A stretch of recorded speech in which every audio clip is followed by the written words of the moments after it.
Hare Krishna,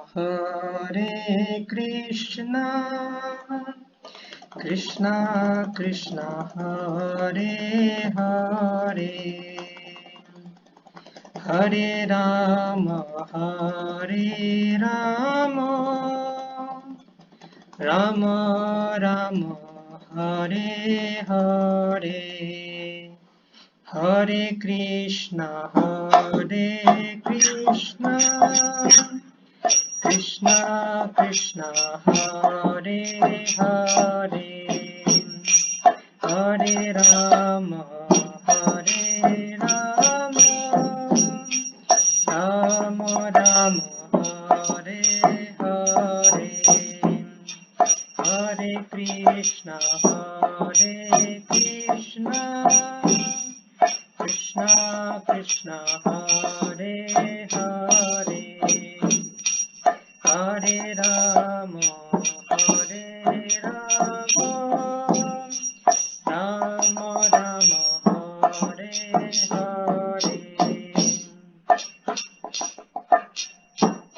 Krishna Krishna, Hare Hare, Hare Rama, Hare Rama, Rama Rama, Hare Hare, Hare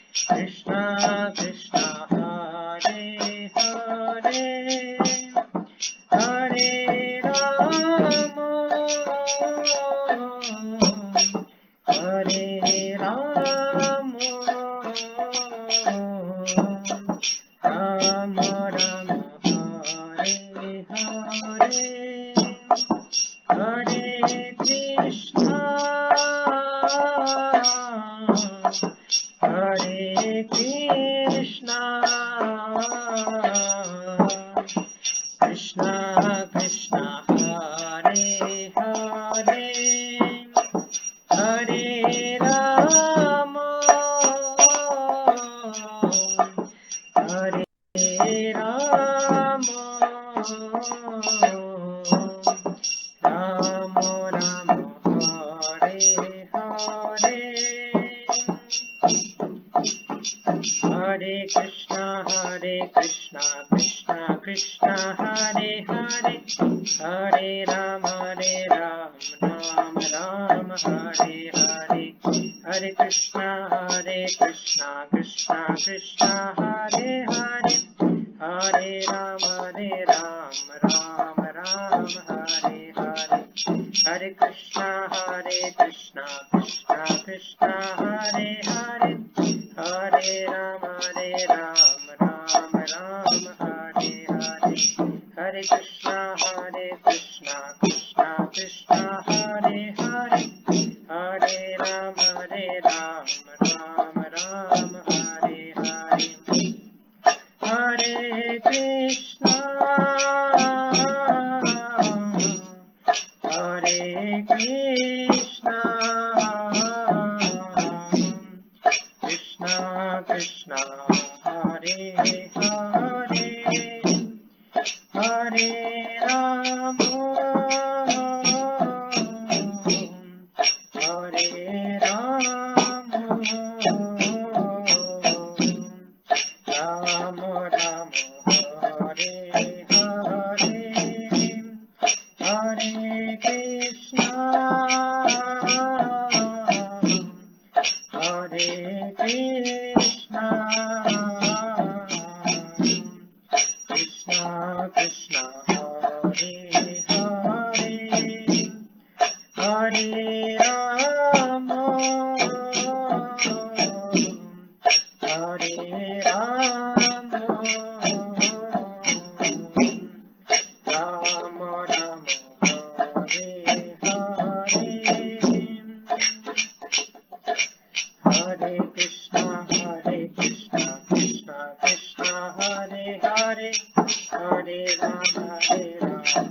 Ram Hare Hare Hare Krishna Krishna Krishna Hare Hare Hare Ram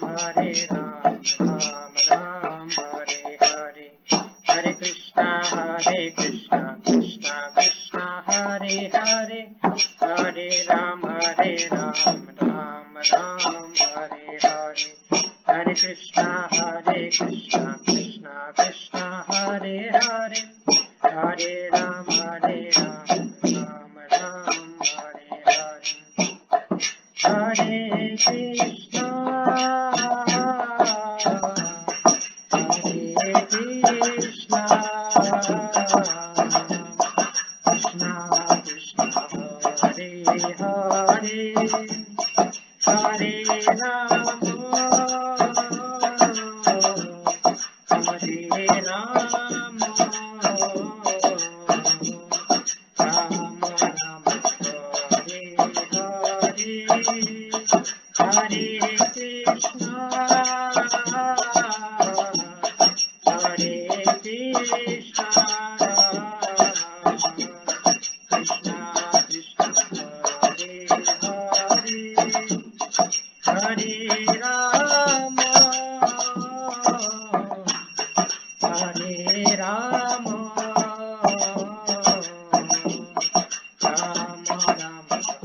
Hare Krishna Hare Krishna Krishna Krishna Hare Hare Hare Ram Hare Ram Ram Ram Hare Hare Hare Krishna Hare Krishna Krishna Krishna Hare Hare Hare Ram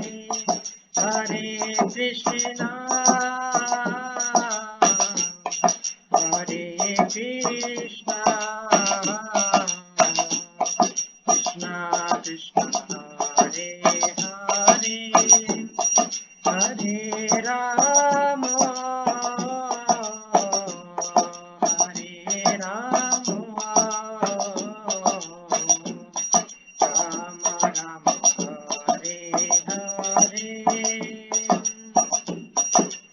Hare Krishna Hare Krishna Krishna Krishna Hare Hare Hare Ram Hare Ram Ram Ram Hare Hare Hare Krishna Krishna Krishna Hare Hare Hare Ram Ram Hare Hare Hare Krishna Krishna Krishna Hare Hare Hare Ram Ram Hare Hare Hare Krishna Krishna Krishna Hare Hare Hare Ram Ram Hare Hare Hare Krishna Krishna Krishna Hare Hare Hare Ram Ram Hare Hare Hare Krishna Krishna Krishna Hare Hare Hare Ram Hare Ram Ram Ram Hare Hare Hare Krishna Hare Krishna Krishna Krishna Hare Hare Hare Ram Hare Ram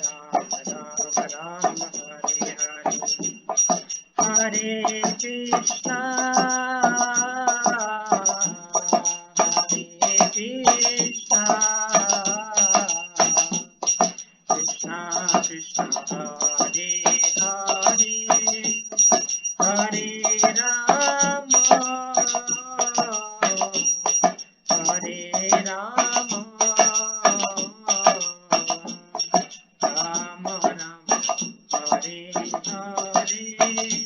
Hare Krishna Krishna Krishna Hare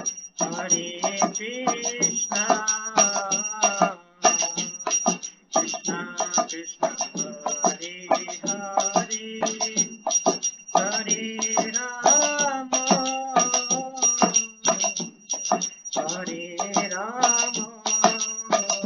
Hare Ram Hare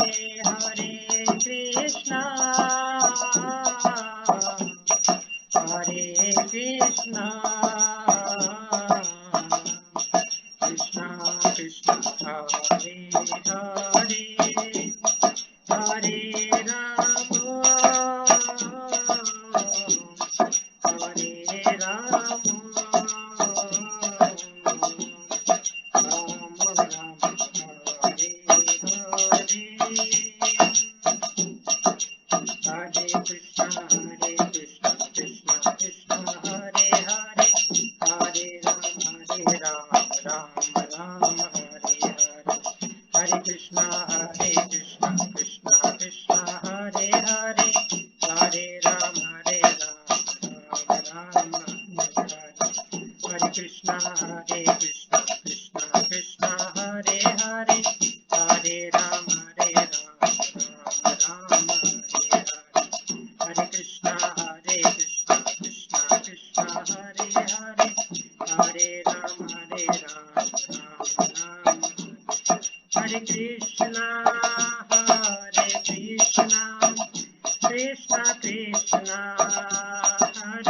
Hare Hare, Hare Krishna, Krishna Krishna, Hare Hare, Hare Rama, Rama Rama, Hare Hare, Hare Krishna, Krishna Krishna, Hare Hare, Hare Rama, Rama Rama, Hare Hare, Hare Krishna, Krishna Krishna, Hare Hare, Hare Rama, Rama Rama, Hare Hare, Hare Krishna, Krishna Krishna, Hare Hare, Hare Rama, Rama Rama, Hare Hare, Hare Krishna, Krishna Krishna, Hare Hare, Hare Rama, Rama Rama, Hare Hare, Hare Krishna, Krishna Krishna, Hare Hare, Hare Rama, Rama Rama,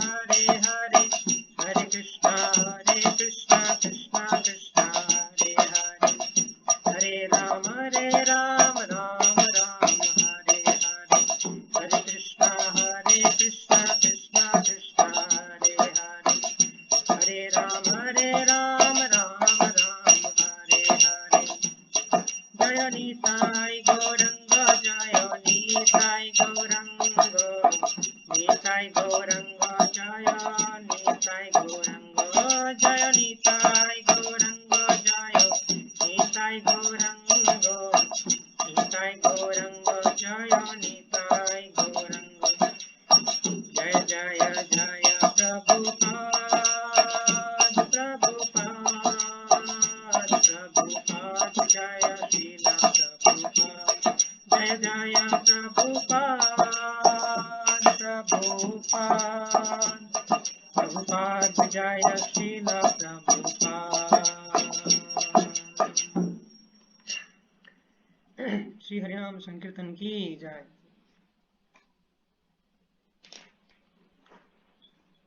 जय राधा माधव कुंज बिहारी, गोपी जन वल्लभ गिरिवरधारी। जय राधा माधव कुंज बिहारी, गोपी जन वल्लभ गिरिवरधारी। जशोदनंदन ब्रज जन रंजन, जमुना तीर बनचारी। जशोदनंदन ब्रज जन रंजन, जमुना तीर बनचारी। जय राधा माधव कुंज बिहारी, गोपी जन वल्लभ गिरिवरधारी। जय राधा माधव कुंज बिहारी, गोपी जन वल्लभ गिरिवरधारी। यशोदानंदन ब्रज जन रंजन, यशोदानंदन ब्रज जन रंजन, यमुना तीर बनचारी। यमुना तीर बनचारी। हरे कृष्णा कृष्णा कृष्णा हरे हरे, हरे राम राम राम, हरे हरे,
जय जय गुरुदेव गुरुदेव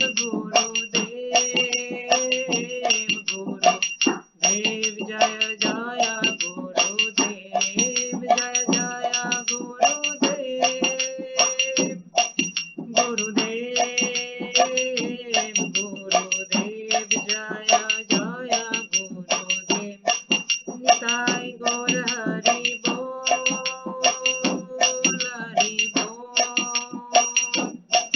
हरि बोल निताय गौर हरि बोल निताय गौर हरि बोल हरि बोल निताय गौर हरि बोल।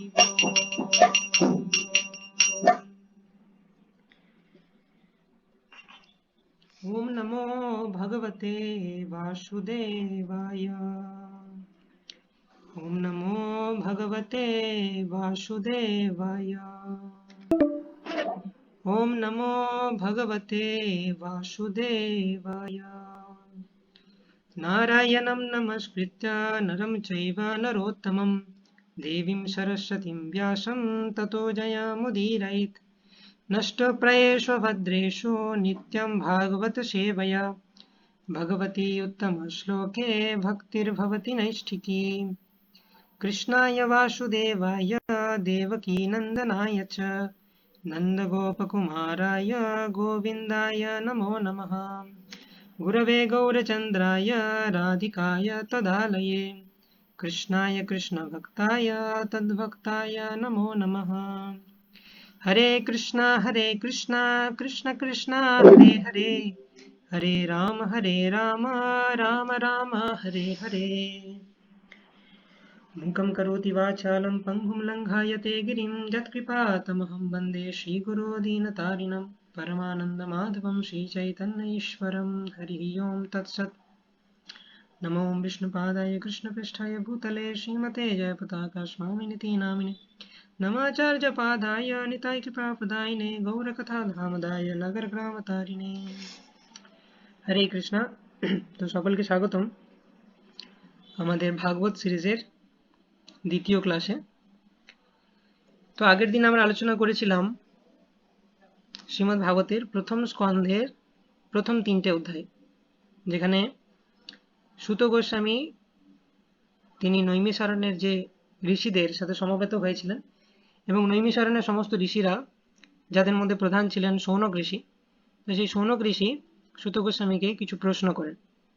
6টি প্রশ্ন করেন প্রথম অধ্যায়ে, এবং দ্বিতীয় এবং তৃতীয় অধ্যায়ে সুত গোস্বামী সেই 6টি প্রশ্নের উত্তর দেন। তো আশা করি আপনাদের মনে আছে, তবু আমি রিক্যাপ করে দিতে চাই। তো প্রথম প্রশ্ন ছিল যে জনসাধারণের সার্বিক মঙ্গল কিভাবে সাধিত হয়। দ্বিতীয় প্রশ্ন হচ্ছে সমস্ত বেদের সারমর্ম কি। তৃতীয় প্রশ্ন হচ্ছে কৃষ্ণের আবির্ভাবের কারণ কি। চতুর্থ প্রশ্ন হচ্ছে ভগবান কিভাবে জড়জগৎকে মেনটেন করেন, জড়জগৎকে মেনটেন করার জন্য ভগবানের কি কি অবতার রয়েছে, অর্থাৎ পুরুষ অবতারদের কথা। তারপরের প্রশ্ন যে ভগবানের লীলা অবতারদের সম্বন্ধে ব্যাখ্যা করুন। এবং সর্বশেষে প্রশ্ন হচ্ছে যে কৃষ্ণ যখন দ্বাপর যুগের শেষে নিজের ধামে প্রত্যাবর্তন করলেন, তখন ধর্ম কার আশ্রয় নেবে। ভগবান সাক্ষাৎ তিনি হচ্ছেন ধর্মের আশ্রয়, তিনি যদি ওনার ধামে প্রত্যাবর্তন করে তাহলে ধর্মের আশ্রয় কে হবে। তো এই সমস্ত প্রশ্নের উত্তর সুত গোস্বামী দিলেন দ্বিতীয় এবং তৃতীয় অধ্যায়ে। প্রথম এবং দ্বিতীয় প্রশ্ন যে জনসাধারণের সার্বিক মঙ্গল কিভাবে সাধিত হয় এবং সমস্ত বৈদিক শাস্ত্রের সারমর্ম কি, তার উত্তর তিনি দিলেন 1.2.6 নম্বর শ্লোকে। সবৈ পুংসাম পরো ধর্মো যতো ভক্তিরধুক্ষজে অহৈতুকীয় প্রতিহতা যয়াত্মা সুপ্রসীদতি। অর্থাৎ জনসাধারণের সার্বিক মঙ্গল তখনই সম্ভব যখন অধুক্ষজ পরমেশ্বর ভগবান শ্রীকৃষ্ণের প্রতি ভক্তি পরায়ণ হবে আমরা। অর্থাৎ পরমেশ্বর ভগবানের প্রতি ভক্তি, সেটাই হচ্ছে জনসাধারণের সার্বিক মঙ্গল এবং সেটাই হচ্ছে সমস্ত শাস্ত্রের মূল কথা। নেক্সট কোয়েশ্চেন, অর্থাৎ প্রথম এবং দ্বিতীয় প্রশ্ন উত্তর দিয়ে দিলেন। চতুর্থ প্রশ্নের উত্তর তারপর দিচ্ছেন। পুরুষ অবতারদের সম্বন্ধে বললেন মহাবিষ্ণু বা কারণোদশায়ী বিষ্ণু, গর্ভদোকশায়ী বিষ্ণু, ক্ষীরদোকশায়ী বিষ্ণু। তৃতীয় প্রশ্ন, কৃষ্ণ কেন এই জগতে অবতরণ করেন? তার উত্তর দিলেন দ্বিতীয় অধ্যায়ের একদম শেষে, যে কৃষ্ণ যে সমস্ত জীবেরা, বদ্ধ জীবেরা জড়জগতে এসেছে, সে সমস্ত জীবদেরকে আকৃষ্ট করে তার নিজের ধামে নিয়ে যাওয়ার জন্য অবতরণ করেন। পঞ্চম প্রশ্ন ভগবানের লীলা অবতারদের সম্বন্ধে বলার কথা বলা হয়েছে। তো সুত গোস্বামী তৃতীয় অধ্যায়ের শুরুতে 22টি লীলা অবতারের কথা বর্ণনা করেন, যার মধ্যে কৃষ্ণ আছে। তো এখন সুত গোস্বামী কৃষ্ণের পজিশন আলাদাভাবে ব্যাখ্যা করে দেন, যে আমি সমস্ত লীলা অবতারদের সাথে কৃষ্ণের নাম নিলেও কৃষ্ণের পজিশন কিন্তু আলাদা। এতে চাংশ কলা পুংস কৃষ্ণস্তু ভগবান স্বয়ং ইন্দ্রারি ব্যাকুলম লোকম মৃয়ন্তি যুগে যুগে। অর্থাৎ কৃষ্ণ হচ্ছে সমস্ত অবতারের অবতারী, এবং আমরা দেখতে পাচ্ছি যে কিভাবে কৃষ্ণ থেকে বলরাম, তার থেকে প্রথম চতুর্ভুজ নারায়ণ, দ্বিতীয় চতুর্ভুজ কারণদোকসাই বিষ্ণু, গর্ভদোকসাই বিষ্ণু, ক্ষীরদোকসাই বিষ্ণু, এবং ক্ষীরদোকসাই বিষ্ণু থেকে সমস্ত লীলা অবতারেরা আসে। শেষ প্রশ্ন ছিল যে শ্রীকৃষ্ণ প্রত্যাবর্তনের পর ধর্ম কার আশ্রয় নেবে? তো তার উত্তর, ধর্ম আশ্রয় নেবে শ্রীমদ্ ভাগবতের। কৃষ্ণে স্বধামুপগতে ধর্ম জ্ঞানাদিবিষঃ কলো নষ্টদৃশামেষ পুরা নরকো ধুনোদিত। কৃষ্ণ নিজের ধামে প্রত্যাবর্তন করলে ধর্ম জ্ঞান সবকিছু তার সাথে প্রত্যাবর্তন করলো, তো কলিযুগের অন্ধকারাচ্ছন্ন পরিস্থিতিতে কে আলো দেখাবে? ভগবানের গ্রন্থ অবতার ভাগবত। তো শ্রীমদ্ ভাগবত এই কলিযুগে ধর্মের আশ্রয়।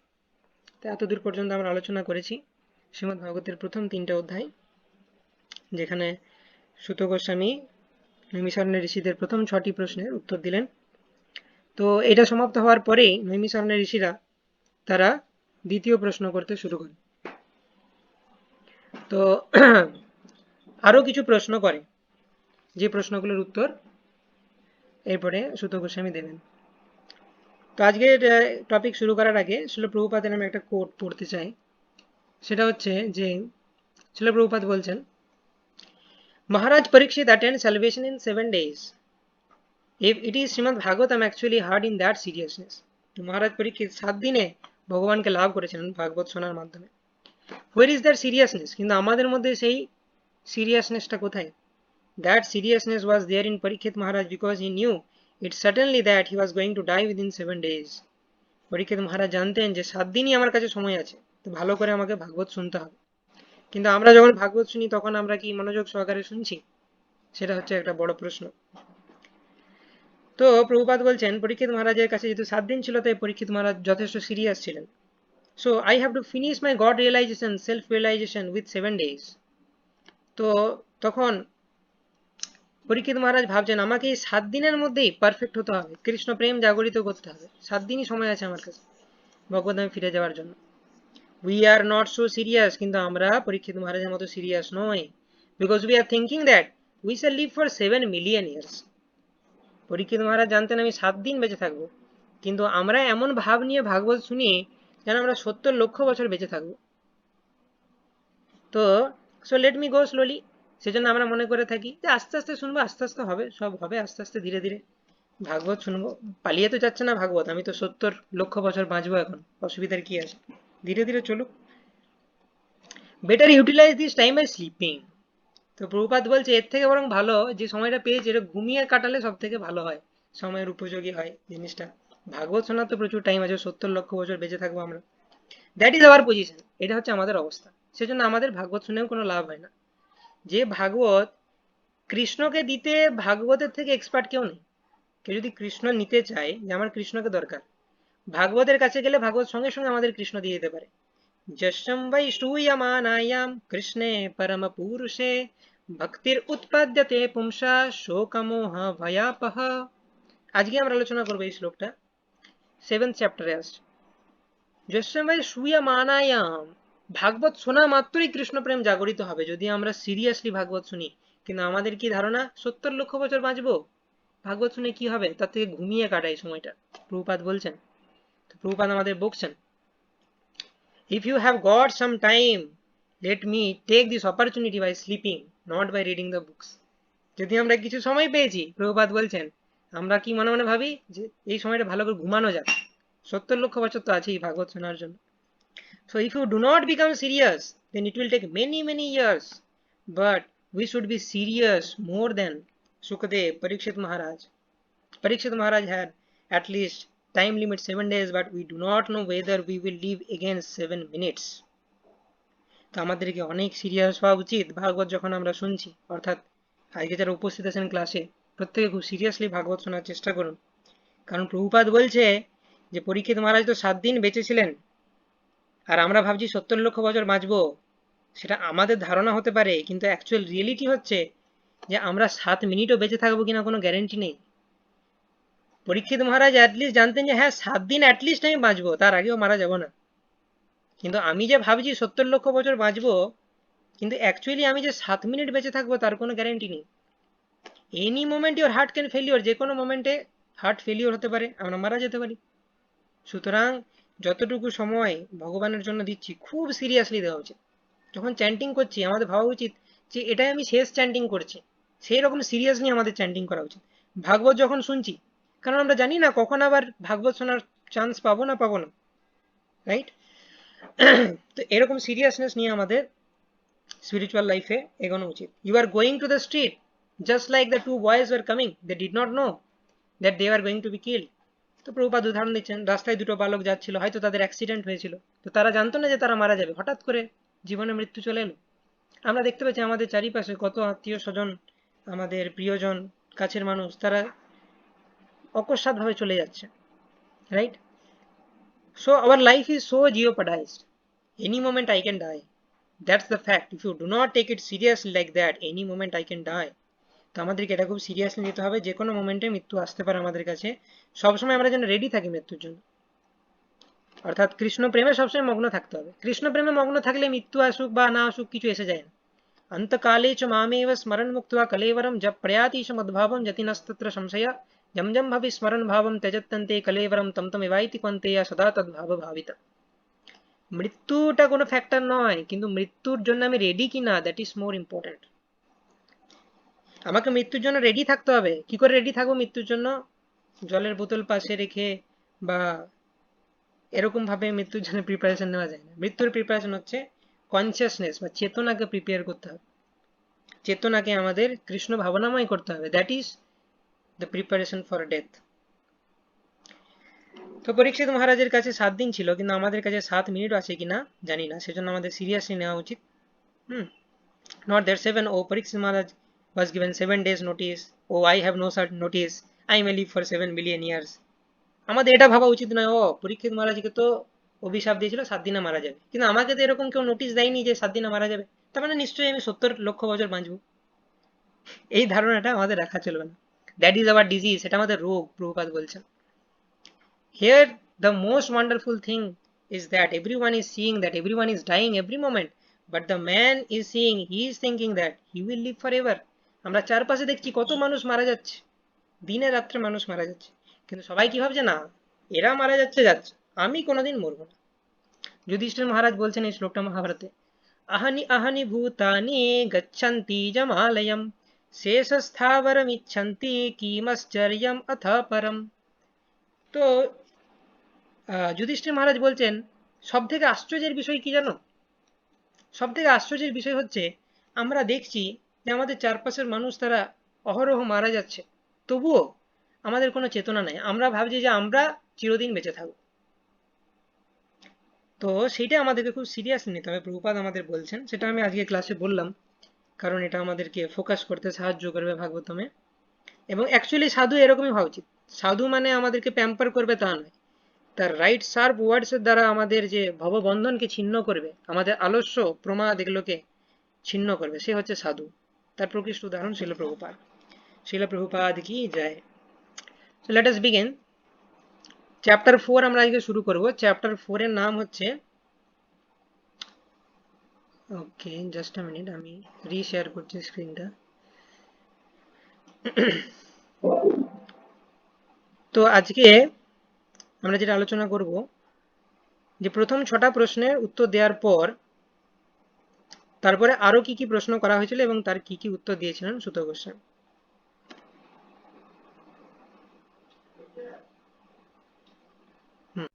তো আজকে চ্যাপ্টার 4র্থ অধ্যায়, নারদমুনির আবির্ভাব। নারদমুনি আবির্ভূত হলেন ব্যাসদেবের কাছে। তো কি হলো ব্যাপারটা, অ্যাকচুয়ালি এই 6টা প্রশ্ন যখন উত্তর দিলেন সুত গোস্বামী, তখন সৌনকাদি ঋষি সুত গোস্বামীকে তারা বললেন যে আপনি উত্তর দিয়েছেন সেটার জন্য আমরা ধন্য। এবং সৌনক ঋষি তিনি সুত গোস্বামীকে গ্লোরিফাই করলেন এবং আরও কিছু প্রশ্ন জিজ্ঞেস করলেন সুত গোস্বামীকে। সেই প্রশ্নগুলো কি কি? সেকেন্ড সেট চলছে, এটা সেকেন্ড সেট অফ কোয়েশ্চেন্স। সেটা হচ্ছে হিস্ট্রি এবং অথার অফ শ্রীমদ্ ভাগবতম। ভাগবতমের হিস্ট্রি এবং অথার নিয়ে কোয়েশ্চেন, অর্থাৎ ভাগবতম কিভাবে রচিত হয়েছিল এবং ভাগবতম কে রচনা করেন। ঠিক আছে, প্রথম 6টা প্রশ্নের উত্তরের পর আরও প্রশ্ন করছেন নৈমিষারণ্য ঋষিরা। ভাগবতম কিভাবে রচিত হয়েছিল এবং কে রচনা করেন, ভাগবতম কোথায় রচনা হয়েছিল, কবে রচনা হয়েছিল, কেন রচনা হয়েছিল, কার অনুপ্রেরণায় ভাগবত রচনা হয়েছিল, এটা প্রথম প্রশ্ন। দ্বিতীয় প্রশ্ন হচ্ছে ভাগবতমের যে শ্রবণ করছে পরীক্ষিত মহারাজ, এই পরীক্ষিত মহারাজ কে ছিলেন, পরীক্ষিত মহারাজের জন্ম, তার অ্যাক্টিভিটিস অর্থাৎ কর্ম, পরীক্ষিত মহারাজের অর্থাৎ উনি কিভাবে এরকম হঠাৎ সবকিছু রাজ্য ছেড়ে সুখদেব গোস্বামীর কাছে ভাগবত শুনতে এলেন কেন। ঠিক আছে, তো পরীক্ষিত মহারাজের বৈরাগ্য এবং তার যে ডিপারচার অর্থাৎ তার কিভাবে মৃত্যু হয় সেই সম্পর্কে প্রশ্ন করলেন। তৃতীয় প্রশ্ন হচ্ছে সুখদেব গোস্বামী সম্বন্ধে। তো সুখদেব গোস্বামী সম্বন্ধে প্রশ্ন হচ্ছে যে সুখদেব গোস্বামীর সাথে পরীক্ষিত মহারাজের দেখা হলো কিভাবে, পরীক্ষিত মহারাজ সুখদেব গোস্বামীকে চিনলেন কি করে যে এই সুখদেব গোস্বামীর কাছ থেকে আমাকে ভাগবত শুনতে হবে। তো আমার মনে হচ্ছে যে একটা কনফিউশন ক্রিয়েট হতে পারে যে হঠাৎ সুত গোস্বামী বলছে আর সুখদেব গোস্বামী বলছি, যদিও এটা আমি আগের দিন আলোচনা করেছিলাম, তো তবু আরেকবার আমি রিক্যাপ করে দিই। অ্যাকচুয়ালি পরীক্ষিত মহারাজকে অভিশাপ দেওয়া হয়েছিল। পরীক্ষিত মহারাজ যখন বনে গিয়েছিলেন তো উনি শমিক ঋষির কাছে জল চেয়েছিলেন, শমিক ঋষি ধ্যানে মগ্ন ছিল। তো সাড়া না দেওয়ার জন্য পরীক্ষিত মহারাজ শমিক ঋষির গলায় একটা মৃত সাপের মালা পরিয়ে দেয়। এটা দেখে শমিক ঋষির যে পুত্র শৃঙ্গি, সে পরীক্ষিত মহারাজের উপর খুব রুষ্ট হয় এবং তাকে অভিশাপ দেয় যে 7 দিনের মধ্যে পরীক্ষিত মহারাজ মারা যান। তখন পরীক্ষিত মহারাজ গিয়ে সুখদেব গোস্বামীর আশ্রয় নেয় এবং তার কাছে ভাগবত শ্রবণ করে। তো এই যে পরীক্ষিত মহারাজ সুখদেব গোস্বামীর কাছ থেকে ভাগবত শ্রবণ করছেন, এই ভাগবত যখন বলা হচ্ছিল তখন সুত গোস্বামী সেখানে শুনছিলেন সুখদেব গোস্বামীর কাছ থেকে। পরবর্তীকালে সুত গোস্বামী নৈমিষারণ্যের ঋষিদেরকে এই ভাগবত আবার বলে শুনেছিলেন। তো সেটাই আমরা আলোচনা করছি। সুত গোস্বামী নৈমিষারণ্যের ঋষিদেরকে ভাগবত শোনাচ্ছেন এবং সুত গোস্বামী নিজে শুনেছিলেন সুখদেব গোস্বামীর কাছ থেকে, যখন সুখদেব গোস্বামী পরীক্ষিত মহারাজকে ভাগবত বলছিলেন। তো এখন আমরা অলরেডি এই নৈমিষারণ্যের যে ঋষিরা যে 6টি প্রশ্ন করেছিলেন সেগুলোর উত্তর দেখে নিয়েছি। এখন আরও প্রশ্ন করছেন নৈমিষারণ্যের ঋষিরা সুত গোস্বামীকে। প্রথম প্রশ্ন হিস্ট্রি এবং অথার, দ্বিতীয় প্রশ্ন হচ্ছে পরীক্ষিত মহারাজ সম্বন্ধে, তৃতীয় প্রশ্ন হচ্ছে সুখদেব গোস্বামী সম্বন্ধে। সুখদেব গোস্বামীর সাথে পরীক্ষিত মহারাজের দেখা হলো কি করে। সুখদেব গোস্বামী অবধূতের মতো ছিলেন, অর্থাৎ সুখদেব গোস্বামীকে দেখে মনে হবে না যে একজন মহান বৈষ্ণব, পাগলের মতো দেখে মনে হবে, অবধূত। মানে এত উচ্চ চেতনা ওনার যে দেহ সম্বন্ধে ওনার কোনো কনসার্ন ছিল না। দেহ নিয়ে উনি দেহকে সাজানোর জন্য উনি কখনো ব্যাকুল ছিলেন না। তো উনি পাগলের মতো ঘুরতেন, সাধারণ মানুষ দেখে বুঝতে পারবে না যে তিনি হচ্ছেন মহাভাগবত। তো এইরকম যে সুখদেব গোস্বামী যিনি অবধূতের মতো যার বেশ, তাকে দেখে বুঝলেন কি করে যে এনার কাছ থেকে আমাকে ভাগবত শুনতে হবে। এবং এর আগে একটা স্মল স্টোরি বলা হয়েছে সুখদেব গোস্বামীর গ্লোরিফিকেশনে, যে একবার একটা জলাশয়ে বিভিন্ন অপ্সরারা স্নান করছিলেন। তো সুখদেব গোস্বামী তিনি উলঙ্গ অবস্থায় ছিলেন, কিছু পরেও ছিলেন না। তো উনি সেই রাস্তা দিয়ে পেরিয়ে যাচ্ছিলেন। সুখদেব গোস্বামী জন্ম থেকেই হচ্ছে মুক্ত। তো জন্মানোর সাথে সাথেই সুখদেব গোস্বামী বনে গিয়ে নির্বিশেষ ব্রহ্মের উপাসনা করতে যাচ্ছিলেন। তো অ্যাকচুয়ালি সুখদেব গোস্বামী প্রথমে নির্বিশেষবাদী ছিলেন, তারপরে কৃষ্ণের গুণ এবং কৃষ্ণের রূপের প্রতি আকৃষ্ট হয়ে তিনি মহান বৈষ্ণবে পরিণত হন। তো এই সুখদেব গোস্বামী যিনি জন্ম থেকেই মুক্ত, তিনি যখন এই অপ্সরারা যেখানে স্নান করছিলেন তার পাশ দিয়ে পেরিয়ে যাচ্ছিলেন, সুখদেব গোস্বামী হচ্ছেন অবধূত এবং তার চেতনা এতই উন্নত মানের যে নারী এবং পুরুষের মধ্যে তিনি ভেদ করেন না। তাই যেসব মহিলারা স্নান করছিলেন সেখানে তারা সুখদেব গোস্বামীকে দেখে নিজেদেরকে আবৃত্ত করেননি বা নিজেদেরকে আবরণ করার মতো কোনো প্রয়োজনীয়তা অনুভব করেননি। যেমন যদি কোনো মহিলা স্নান করে, তার সাথে যদি একটা বাচ্চা ছেলে আসে, সেই বাচ্চা ছেলেটা উলঙ্গ অবস্থায় আসে, তো তাতে মহিলা কিছু মনে করবে না, যে হ্যাঁ বাচ্চা ছেলে, ওর মানে মনে কোনো ধরনের কাম বাসনা জাগরিত হয়নি। তো সুখদেব গোস্বামীকে দেখে সেই সমস্ত মহিলারা ভাবছিলেন যে এ একদম নিষ্পাপ শিশুর মতো, তো তারা নিজেদেরকে আবৃত করেনি। কিন্তু সুখদেব গোস্বামীকে খোঁজার জন্য তার পিতা ব্যাসদেব সুখদেব গোস্বামীর পরে পরেই আসছিলেন। যখন ব্যাসদেবকে তারা দেখলেন, সেই সমস্ত মহিলারা নিজেদেরকে আবৃত করলেন, কারণ ব্যাসদেব নারী এবং পুরুষের মধ্যে যে পার্থক্য সেটা উনি করেন, কারণ ব্যাসদেব গৃহস্থ ছিলেন আর সুখদেব গোস্বামী হচ্ছেন অবধূত। তো এখানে বলা হচ্ছে যে সুখদেব গোস্বামী যার চেতনা এতটা উন্নত মানের, সেই সুখদেব গোস্বামী অবধূতের মতো বিচরণ করতেন, তাকে কিভাবে চিনল। এবং আরেকটা টেকনিক ছিল সুখদেব গোস্বামীর একটা নীতি হচ্ছে, তিনি কোনো গৃহস্থ ব্যক্তির বাড়িতে 30 মিনিটের বেশি থাকতেন না। অর্থাৎ গরুর যখন দুধ দোয়া হয়, সেই দুধ দুইতে যতটুকু টাইম লাগে ততটুকু সময়ের জন্য সুখদেব গোস্বামী থাকতেন কোনো গৃহস্থের বাড়িতে। অর্থাৎ 30 মিনিটের বেশি কোনো জায়গায় থাকতেন না, কারণ জড়জাগতিক মানুষের সঙ্গ করতে তিনি ভালোবাসতেন না। তো এখন প্রশ্ন হচ্ছে, যে ব্যক্তি কারোর বাড়িতে 30 মিনিট থাকে না, সে পরীক্ষিত মহারাজের সাথে 7 দিন কি করে থাকলো? সুখদেব গোস্বামী তো পরীক্ষিত মহারাজকে ভাগবত শুনিয়েছেন 7 দিন 7 রাত ধরে। তো যে 30 মিনিট কোথাও থাকে না, সেই সুখদেব গোস্বামীকে 7 দিন ধরে কিভাবে সুখদেব গোস্বামী সাথে থাকতে, মানে পরীক্ষিত মহারাজের সাথে থাকতে কিভাবে রাজি হলো? তো এই প্রশ্নগুলো করা হলো চতুর্থ অধ্যায়ে। ওকে, তো এই প্রশ্নগুলোর এবার উত্তর দেবেন সুত গোস্বামী। তো এই এই প্রশ্নগুলো করা হলো। এবারে সুত গোস্বামী উত্তর দিতে শুরু করছেন প্রথম প্রশ্নটা কি, যে history and author of Srimad Bhagavatam, Bhagavat কিভাবে রচিত হয়, কখন রচিত হয়, কার অনুপ্রেরণায় রচিত হয়।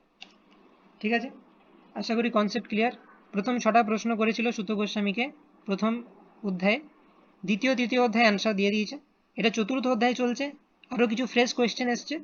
History and author of Srimad Bhagavatam, Parikshit মহারাজের ব্যাপারে কোয়েশ্চেন, সুখদেব গোস্বামীর ব্যাপারে কোয়েশ্চেন। এখন সুত গোস্বামী আবার উত্তর দিতে আরম্ভ করেছেন প্রথম প্রশ্ন, যে history and author of Srimad Bhagavatam, অর্থাৎ শ্রীমদ ভাগবতম কোথায় কিভাবে রচিত হয়, কার অনুপ্রেরণায় রচিত হয়, তার উত্তর দিচ্ছেন। তো একবার কি হয়েছিল, ব্যাসদেব হচ্ছে শ্রীকৃষ্ণের অবতার। তো সেই ব্যাসদেব তিনি ধ্যানে ভবিষ্যৎকে দেখতে পান। দাপর যুগের শেষে আবির্ভূত হয়েছিলেন এই ব্যাসদেব। তিনি ভবিষ্যৎকে দেখছেন যে ভবিষ্যতে কলিযুগ আসছে, এবং এই কলিযুগে জীবেরা এত অধঃপতিত হয়ে যাবে যে এরা বেদ বুঝতে পারবে না, আর বেদের অপর নাম শ্রুতি এরা শুনে শুনে মনেও রাখতে পারবে না। তাহলে কি করা যায়, কি উপায়ে এদেরকে উদ্ধার করা যায়, রাইট? তো ব্যাসদেব চিন্তা করলেন, ভবিষ্যতের কথা চিন্তা করছেন, কলিযুগকে দেখতে পাচ্ছেন, কলিযুগের অবস্থা খারাপ, কিভাবে কলিযুগের মানুষদেরকে আমি সাহায্য করব। তো ব্যাসদেব কি করলেন, সমস্ত বেদকে লিপিবদ্ধ করলেন, এবং যে সমগ্র বেদ তাকে 4 ভাগে বিভক্ত করলেন, ঋক সাম যজু অথর্ব। 4 ভাগে বিভক্ত করে ঋগ্বেদটি উনি ওনার একজন শিষ্য পৈল ঋষিকে দান করলেন, যে তুমি এই ঋগ্বেদের প্রফেসর, তুমি পড়াবে ঋগ্বেদ, ভালো করে তুমি পড়ো, নিজে বোঝো, আর ঋগ্বেদের তুমি প্রফেসর। সামবেদের প্রফেসর নিযুক্ত করলেন ওনার ডিসাইপল জৈমিনী ঋষিকে, যজুর্বেদের প্রফেসর বৈশম্পায়ন, এবং অথর্ববেদের প্রফেসর অঙ্গিরা ঋষি, এবং সমস্ত পুরাণের প্রফেসর বানালেন রোমহর্ষণকে। তো এই এবং এছাড়াও সমস্ত বেদ রচনা করলেন, ঋগ্বেদ, সামবেদ, যজুর্বেদ, অথর্ববেদ, 4টে বেদ রচনা করলেন, সমস্ত পুরাণ রচনা করলেন, এবং মহাভারত রচনা করলেন ব্যাসদেব। মহাভারতটা কাদের জন্য, স্ত্রী শূদ্র দ্বিজ বন্ধু নাম, অর্থাৎ যারা শাস্ত্রের কঠিন সিদ্ধান্ত বুঝতে পারে না তাদের জন্য মহাভারত রচনা করলেন। তো ব্যাসদেব কলিযুগের মানুষের কথা চিন্তা করে 4টে বেদকে রচনা করলেন, মানে লিপিবদ্ধ করলেন, ঋক সাম যজু অথর্ব, তার বিভিন্ন শিষ্যদের মধ্যে সেগুলোকে বন্টন করে দিলেন। পুরাণের দায়িত্ব দিলেন রোমহর্ষণকে, পুরাণ রচনা করলেন, মহাভারত রচনা করলেন গল্পের আকারে সুন্দরভাবে আমাদেরকে শাস্ত্রের শিক্ষা দেওয়ার জন্য। সমস্ত কিছু করলেন জনকল্যাণের জন্য বা কলিযুগের মানুষদের কল্যাণের জন্য। ব্যাসদেব এত কিছু করলেন, কিন্তু উনি ওনার হৃদয়ে একটা অসন্তুষ্টি অনুভব করলেন, যে এত কিছু করার পরও আমি ঠিক হৃদয়ে সন্তুষ্ট হচ্ছি না। ব্যাসদেব এটা নিজের হৃদয়ে অনুভব করলেন। তখন ব্যাসদেব চিন্তা করলেন, যে আমি তো সবকিছুই সুন্দরভাবে করেছি, আমি আমার গুরু, বেদ এবং শাস্ত্রের সমস্ত নিয়ম কানুন এগুলোকে মেনে আমি সমস্ত শাস্ত্র প্রণয়ন করেছি, এবং কলিযুগের মানুষদের কল্যাণ করার জন্য আমি এগুলো করেছি। এমনকি তাদের মহাভারতের মতো সহজ গ্রন্থও দিয়েছি, যার মাধ্যমে গল্পের আকারে সমস্ত কিছু বর্ণনা করা আছে। তবুও কেন আমি আমার হৃদয়ে অসন্তুষ্টি অনুভব করছি? তো এটা ব্যাসদেব চিন্তা করতে লাগলেন মনে মনে। তো 1431 এখানে আমরা দেখতে পাচ্ছি যে তো বেদকে উনি 4টি ভাগে ভাগ করলেন, সবাইকে অর্পণ করে দিলেন, নিজের প্রফেসর নিজের শিষ্যদেরকে, এবং মহাভারত রচনা করলেন। তথাপি তিনি হৃদয়ে অপ্রসন্ন হয়ে মহর্ষি তৎক্ষণাৎ গভীরভাবে বিচার করতে শুরু করলেন, অর্থাৎ ব্যাসদেব বিচার করতে শুরু করলেন। তিনি ধর্মতত্ত্ব সম্বন্ধে অবগত ছিলেন, তাই তিনি মনে মনে চিন্তা করতে লাগলেন। তো তিনি ভাবছেন, আমি তো কঠোর ব্রত অবলম্বন করেছি, বেদ গুরুবর্গ যজ্ঞাগ্নির পূজা করেছি, ঠিক আছে, এবং সমস্ত কিছু করেছি, মহাভারত রচনা করেছি, তবুও তথাপি আমার হৃদয়ে আমি অপূর্ণতা কেন অনুভব করছি? এই প্রশ্নটা এলো। তো তারপরে এই 31 নম্বর শ্লোকে ব্যাসদেব নিজেই চিন্তা করছেন যে কি কারণ হতে পারে। কিংবা ভাগবত ধর্ম ন প্রায়েণ নিরূপিতা প্রিয়া পরমহংসানাম ত এব হ্যচ্যুত প্রিয়া। আমি যে বিশেষভাবে ভগবত ভক্তি বর্ণনা করিনি, যা পরমহংসদের এবং অচ্যুত পরমেশ্বর ভগবানের অত্যন্ত প্রিয়, তাই হয়তো আমার অসন্তোষের কারণ। তো ব্যাসদেব বুঝতে পারলেন, এত কিছু করলাম, 4টে বেদ রিভাইড করলাম, পুরাণ লিখলাম, মহাভারত লিখলাম, তবু আমি হৃদয়ে অসন্তুষ্ট কেন? কারণ আমি পরমেশ্বর ভগবান শ্রীকৃষ্ণ এবং কৃষ্ণ ভক্তির মহিমা ঠিকঠাকভাবে বর্ণনা করিনি ভালোভাবে। তো সেই জন্যই মনে হচ্ছে আমার এই অসন্তুষ্টি হচ্ছে। তো যখন উনি তখন এটা চিন্তা করছিলেন, সঙ্গে সঙ্গে নারদ মুনি ব্যাসদেবের সামনে আবির্ভূত হলেন, এবং নারদ মুনি হচ্ছেন এই ব্যাসদেবের গুরুদেব। তো তখন ব্যাসদেব নারদ মুনিকে জিজ্ঞাসা করছেন যে, হে মুনিবর, আপনি আমার এই অসন্তোষের কারণ বলুন। এখন এটা থেকে আমাদের একটা শিক্ষণীয় ব্যাপার আছে, যে আমরা যখন ডিভোশনাল লাইফ প্র্যাকটিস করি, ভক্তিযোগ অভ্যাস করি, আমাদের হৃদয়ে অনেক রিয়েলাইজেশন আসবে।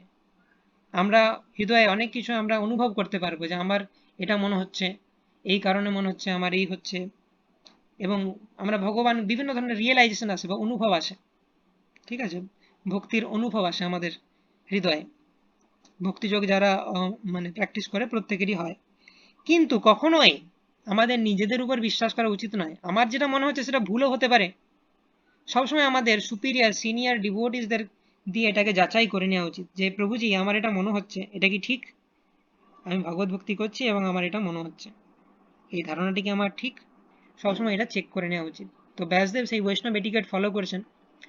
ব্যাসদেব নিজেই চিন্তা করলেন আমি অসন্তুষ্ট কেন, এবং নিজের মনে মনে উনি চিন্তা করে বুঝতে পারলেন আমার এই অসন্তোষের কারণ নিশ্চয়ই আমি ভগবান পরমেশ্বর ভগবানের ভক্তিযোগের মাহাত্ম্য ভালোভাবে বর্ণনা করিনি তাই। তবুও ওনার গুরুদেব যখন সামনে এলেন নারদ মুনি, তখন ব্যাসদেব তার কাছ থেকে কনফার্ম হয়ে নিতে চাইলেন যে সত্যি এটাই কারণ তো, না অন্য কোনো কারণ আছে।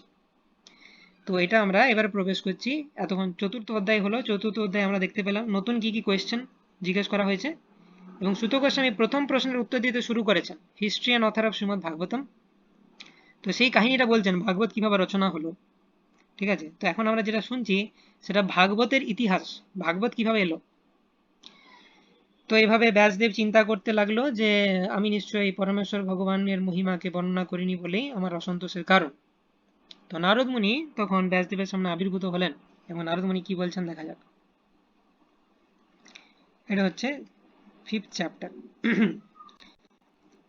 সুত গোস্বামী বললেন, তখন দেবর্ষি নারদ সুখে উপবিষ্ট হয়ে স্মিত হেসে বিপ্রর্ষিকে বললেন। তো নারদ মুনি আসতেই ব্যাসদেব নারদ মুনিকে একদম সাদর অভ্যর্থনা জানালেন এবং নারদ মুনিকে রিসিভ করলেন। তারপরে নারদ ব্যাসদেবের সামনে আবির্ভূত হয়েই বলছে, পরাশর পুত্র ব্যাসদেবকে সম্বোধন করে নারদ মুনি জিজ্ঞাসা করলেন, তুমি কি তোমার দেহ বা মনকে তোমার স্বরূপ বলে মনে করে সন্তুষ্ট হয়েছ? তো এই চ্যাপ্টারে আমরা দেখতে পাবো যে নারদ মুনি ভীষণভাবে ব্যাসদেবকে তিরস্কার করবেন, ভীষণভাবে, যে তুমি কি কাজ করেছো, তুমি মোটেই ঠিক কাজ করনি, ঠিক আছে, খুব কড়া ভাষায় তিরস্কার করবেন নারদ মুনি ব্যাসদেবকে। প্রথম প্রশ্ন এসেই যে নিজেকে দেহ আর মন ভাবা তোমার শেষ হয়েছে? মানে আমরা জানি যে স্পিরিচুয়াল লাইফের এবিসিডি হচ্ছে যে আমরা দেহ নয় আত্মা, ভগবত গীতায় আমরা দেখেছি। অর্জুনকে ভগবান প্রথমেই বলছেন যে দেহি নস্মিন যথা দেহে কৌমারম যৌবনম যারা তথা দেহান্তরো প্রাপ্তির ধীরাস্তত্র ন মুহ্যতি। তো স্পিরিচুয়াল লাইফের এবিসিডি হচ্ছে যে তুমি দেহ নও আত্মা। নারদমুনি এসে ব্যাসদেব যিনি হচ্ছেন ভগবানের অবতার, নারদমুনি ভগবানের ভক্ত, ব্যাসদেব ভগবানের অবতার, কিন্তু নারদমুনি ব্যাসদেবকে বকছেন এবং নারদমুনি ব্যাসদেবের গুরু। তো ভগবান কখনো কখনো তার শিষ্যের কাছ থেকে শিক্ষা লাভ করতে পছন্দ করেন, তার ভক্তের কাছ থেকে শিক্ষা লাভ করতে পছন্দ করেন। নারদমুনি এসেই ব্যাসদেবকে জিজ্ঞেস করছেন, কি তোমার নিজেকে দেহ আর মন ভাবা শেষ হয়েছে? অর্থাৎ এটার কারণ কি আমরা দেখতে পাবো, অর্থাৎ ব্যাসদেব যে বেদে বিভিন্ন ধরনের কর্মকাণ্ডের কথা লিখেছে সেটা নারদমুনির মোটেই পছন্দ নয়। যেটা কি লিখেছো, কর্মকাণ্ড কেন লিখেছো বেদে? যে এই যজ্ঞ করো তাহলে স্বর্গে যাবে, এই যজ্ঞ করো তাহলে ভালো স্ত্রী পাবে, এই যজ্ঞ করো ধন সম্পদ পাবে। জড়জাগতিক সেন্স গ্র্যাটিফিকেশন বা ইন্দ্রিয় তর্পণের উপায় বেদে লিখেছো কেন তুমি?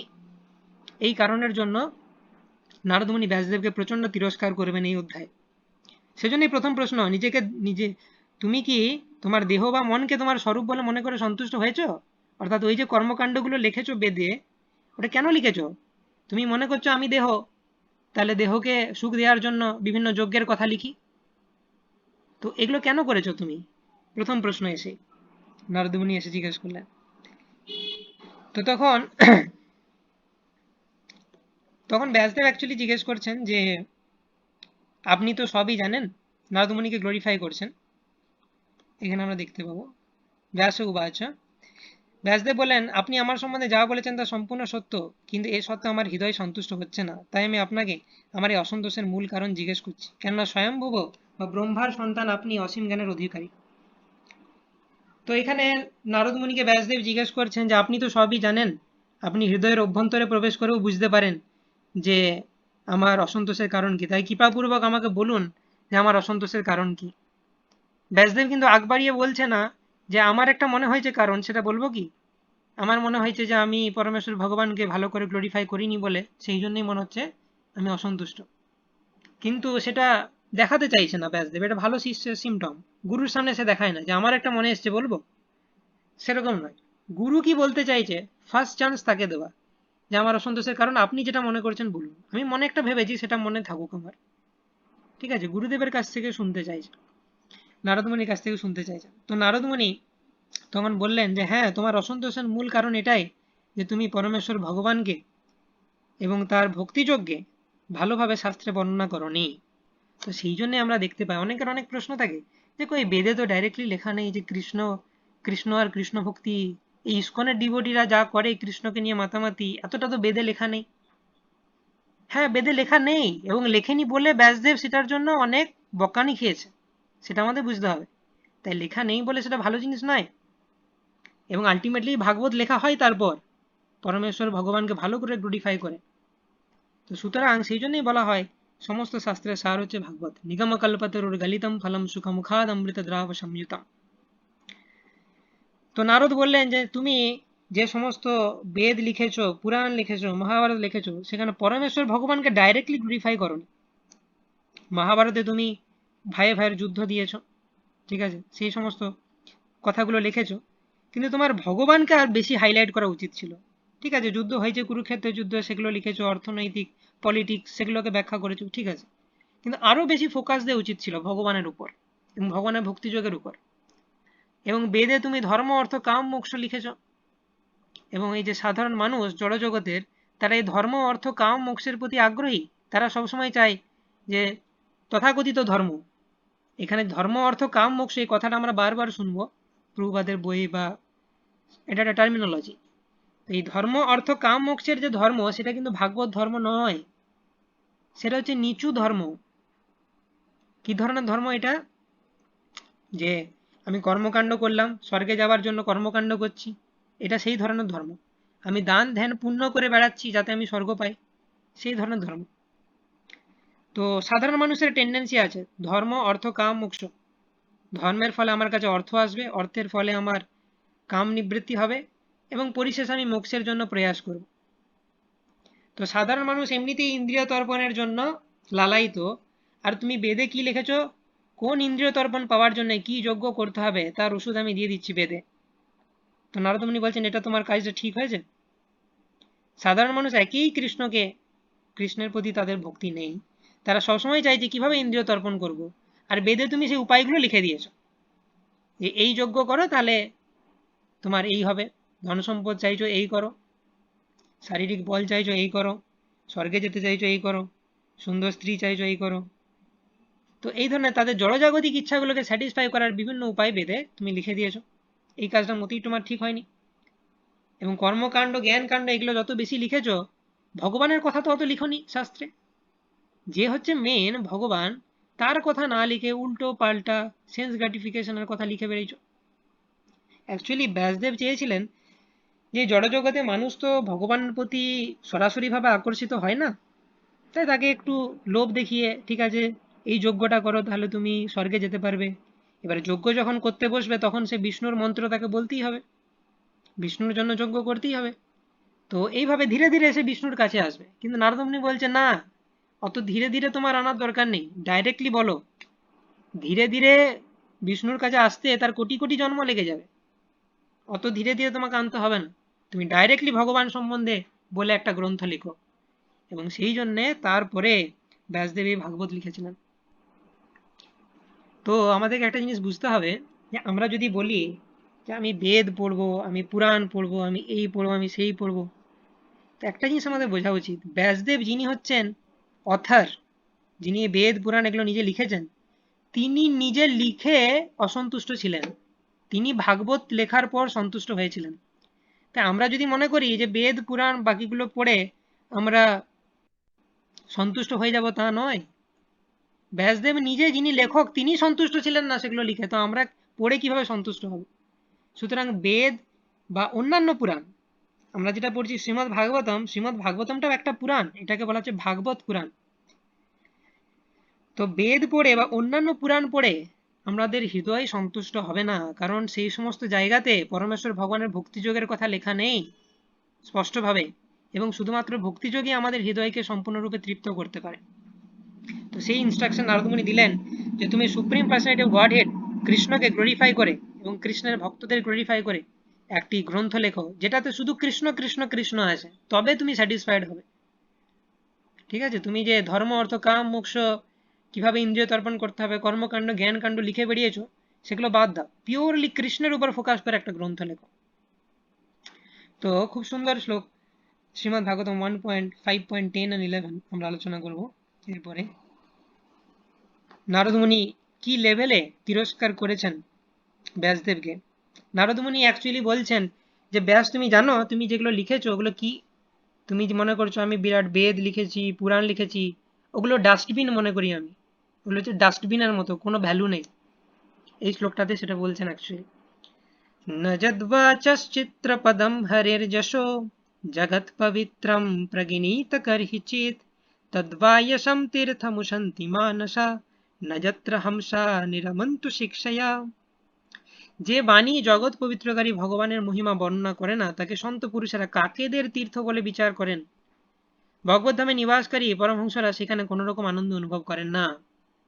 নজদ বাচস চিত্রপদম হরের যশো, যদি কোনো গ্রন্থে হরের যশো অর্থাৎ পরমেশ্বর ভগবান হরির যশ কীর্তন করা না হয়, জগৎ পবিত্রম প্রগিনীত করহিচিত, একমাত্র ভগবান শ্রী হরির গুণকীর্তনই এই গোটা জগৎকে পবিত্র করতে পারে, সেই ভগবান শ্রী হরির গুণকীর্তন যদি কোনো জায়গায় না থাকে, কোনো একটা গ্রন্থে, কোনো একটা সাহিত্যে, কোনো একটা বইয়ে, তাহলে সেই বইটা কি? তদ্বায়সম তীর্থম উশন্তি মানসা, সেটা হচ্ছে বায়সম তীর্থম, বায়স মানে হচ্ছে কাক, আর তীর্থ মানে হচ্ছে পিলগ্রিমেজ, মানে কাকেরা সেখানে ফিস্ট করেছে। কাকেদের ফিস্ট করার জায়গা কোথায়?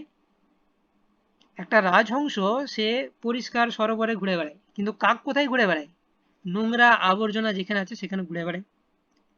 তো কাকেদের ফিস্ট কোথায় হয়? ডাস্টবিনে গিয়ে ওরা ফিস্ট করে।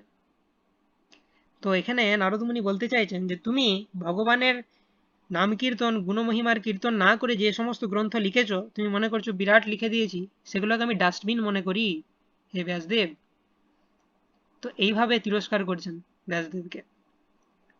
নাযাত্রা হংসা নিরমন্তু শিক্ষায়া, এবং পরমহংসরা কখনো সেই ধরনের গ্রন্থ পড়ে না।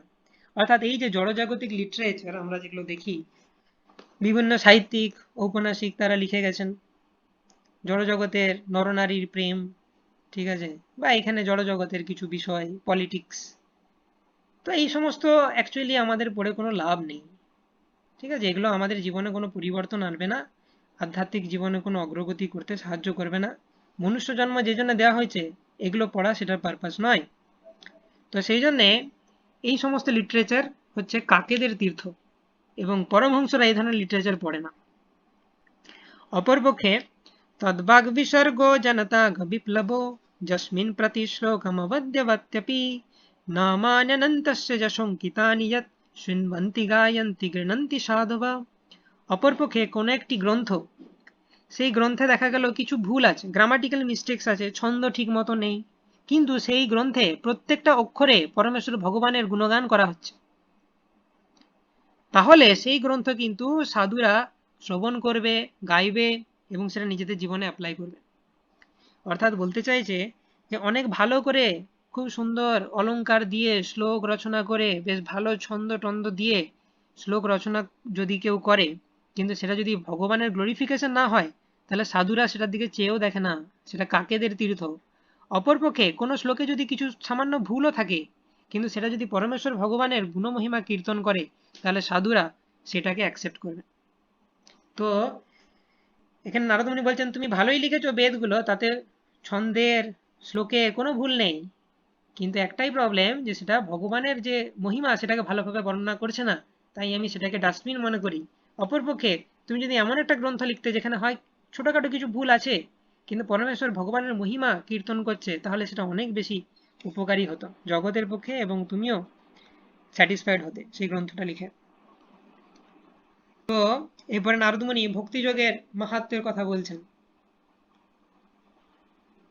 শ্লোক নাম্বার 11 দেখলাম, শ্লোক নাম্বার 12-তে নারদমুনি বলছেন এই ভক্তিযোগের উপর ফোকাস করো ব্যাসদেব। নৈষ্কর্মমপ নৈষ্কর্মমপ্যচ্যুত ভাববর্জিতম नो शोभते ज्ञानमलं निरञ्जनं कुतः पुनः स्वसद्भद्रमीश्वरे न চার্পিতম কর্ম যদপ্যকারণম। অর্থাৎ আত্মোপলব্ধির জ্ঞান সব রকম জড় সংসর্গবিহীন হলেও তা যদি অচ্যুত ভগবানের মহিমা বর্ণনা না করে, তাহলে তা অর্থহীন। তেমনি যে সকাম কর্ম শুরু থেকেই ক্লেশদায়ক এবং অনিত্য, তা যদি পরমেশ্বর ভগবানের ভক্তিযুক্ত সেবার উদ্দেশ্যে সাধিত না হয়, তাহলে তার আর কি প্রয়োজন। অর্থাৎ নারদমুনি বলছেন যে অচ্যুত ভাব বর্জিতা, অচ্যুত ভাব মানে পরমেশ্বর ভগবান কৃষ্ণ কনসিয়াসনেস যদি না থাকে, অচ্যুত ভাব বর্জিত, তাহলে তুমি নৈষ্কর্মের কথাই লিখো, জ্ঞানের কথাই লিখো, যোগের কথাই লিখো, সব ইউজলেস।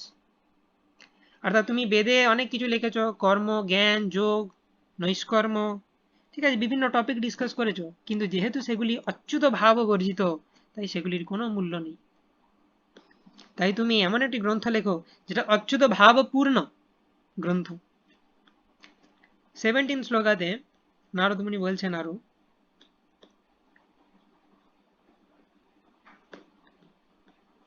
ওকে 16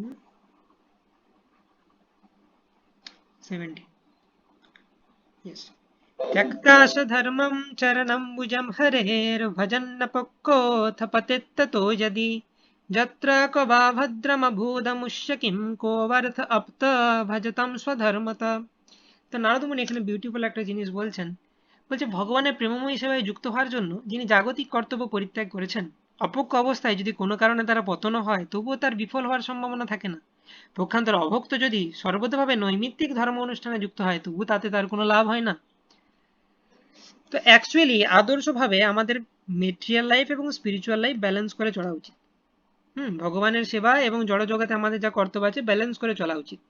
কিন্তু তর্কের খাতিরে ধরে নেওয়া যাক যে কেউ ব্যালেন্স করতে পারলো না, তাহলে কোন এক্সট্রিমটা বেশি ভালো? ব্যালেন্স করে চললে খুবই ভালো, কিন্তু দেখা গেল যে তর্কের খাতিরে ধরে নিয়ে কেউ ব্যালেন্স করতে পারলো না, তাহলে কোনটা ভালো? শুধু ভগবানের সেবা করা জড়জগতের কাজকর্ম না করে, নাকি শুধু জড়জগতের কাজকর্ম করা ভগবানের সেবা না করে?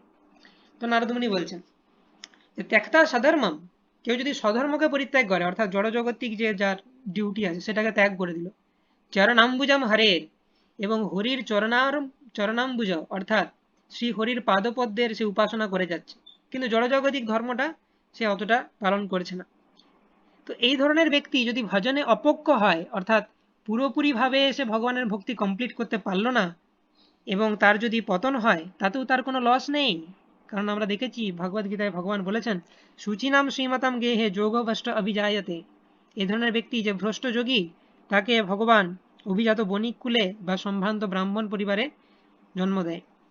তাই কেউ যদি ভগবানকে উপাসনা করতে গিয়ে জড়জাগতিক ডিউটিতে কিছুটা তার ভালোভাবে পালন করতে পারলো না, তাতে তার বিরাট কিছু লস নেই, কারণ ভগবান সেই ভক্তের দায়িত্ব নেন এবং পরের জন্মে সে কিন্তু ভালো জায়গাতেই জন্মগ্রহণ করবে। কিন্তু অপরপক্ষে যত্র কবাভদ্রম অভূতমুষ্যকিম কো বার্থ আপ্ত ভজতাম স্বধর্মত, ভগবানের চরণারবিন্দ উপাসনা ছেড়ে দিয়ে কেউ যদি শুধু স্বধর্ম করে যায় তাতে তার কি লাভ? সে শুধু কেউ যদি জড়জাগতিক কাজে এনগেজ থাকে তাতে তার সব দিক থেকেই লস। এই জড়জগতেও সে ভালো করে ভোগ করতে পারবে না, আর মৃত্যুর পর সে তো নরকে যাচ্ছেই। তাহলে সুতরাং ব্যালেন্স করে চলতে পারলে ভালো, কিন্তু ব্যালেন্স যদি কারোর দ্বারা হচ্ছে না তবু স্পিরিচুয়াল লাইফকে বেশি প্রায়োরিটি দেওয়া উচিত। জড়জাগতিক লাইফে একটু আধটু যদি ক্ষতি হয়েও যায় তাতেও সেটা বিরাট কিছু ক্ষতি নয়, কিন্তু স্পিরিচুয়াল লাইফে ক্ষতি হওয়া মানে পার্মানেন্ট সেটা ক্ষতি। তো এখানে বলছে সেটাই, যে তুমি এই যে জড়জাগতিক ধর্ম নিয়ে এত কিছু লিখেছো, তো জড়জাগতিক ধর্মটা এত ইম্পর্টেন্ট নয়, যেটা ভাগবত ধর্ম ভগবান কৃষ্ণের ভক্তি সেটা নিয়ে লেখো বেশি করে। তো এইভাবে নারদমুনি ব্যাসদেবকে বললেন যে এটা স্পিরিচুয়াল লিটারেচার লেখো যেখানে কৃষ্ণের মহিমা বর্ণনা করা হচ্ছে। তখন তারপরে নারদমুনি বললেন যে তাহলে আমার ঘটনাটা শোনো, আমার পার্সোনাল লাইফে আমার জীবনে কি হয়েছিল।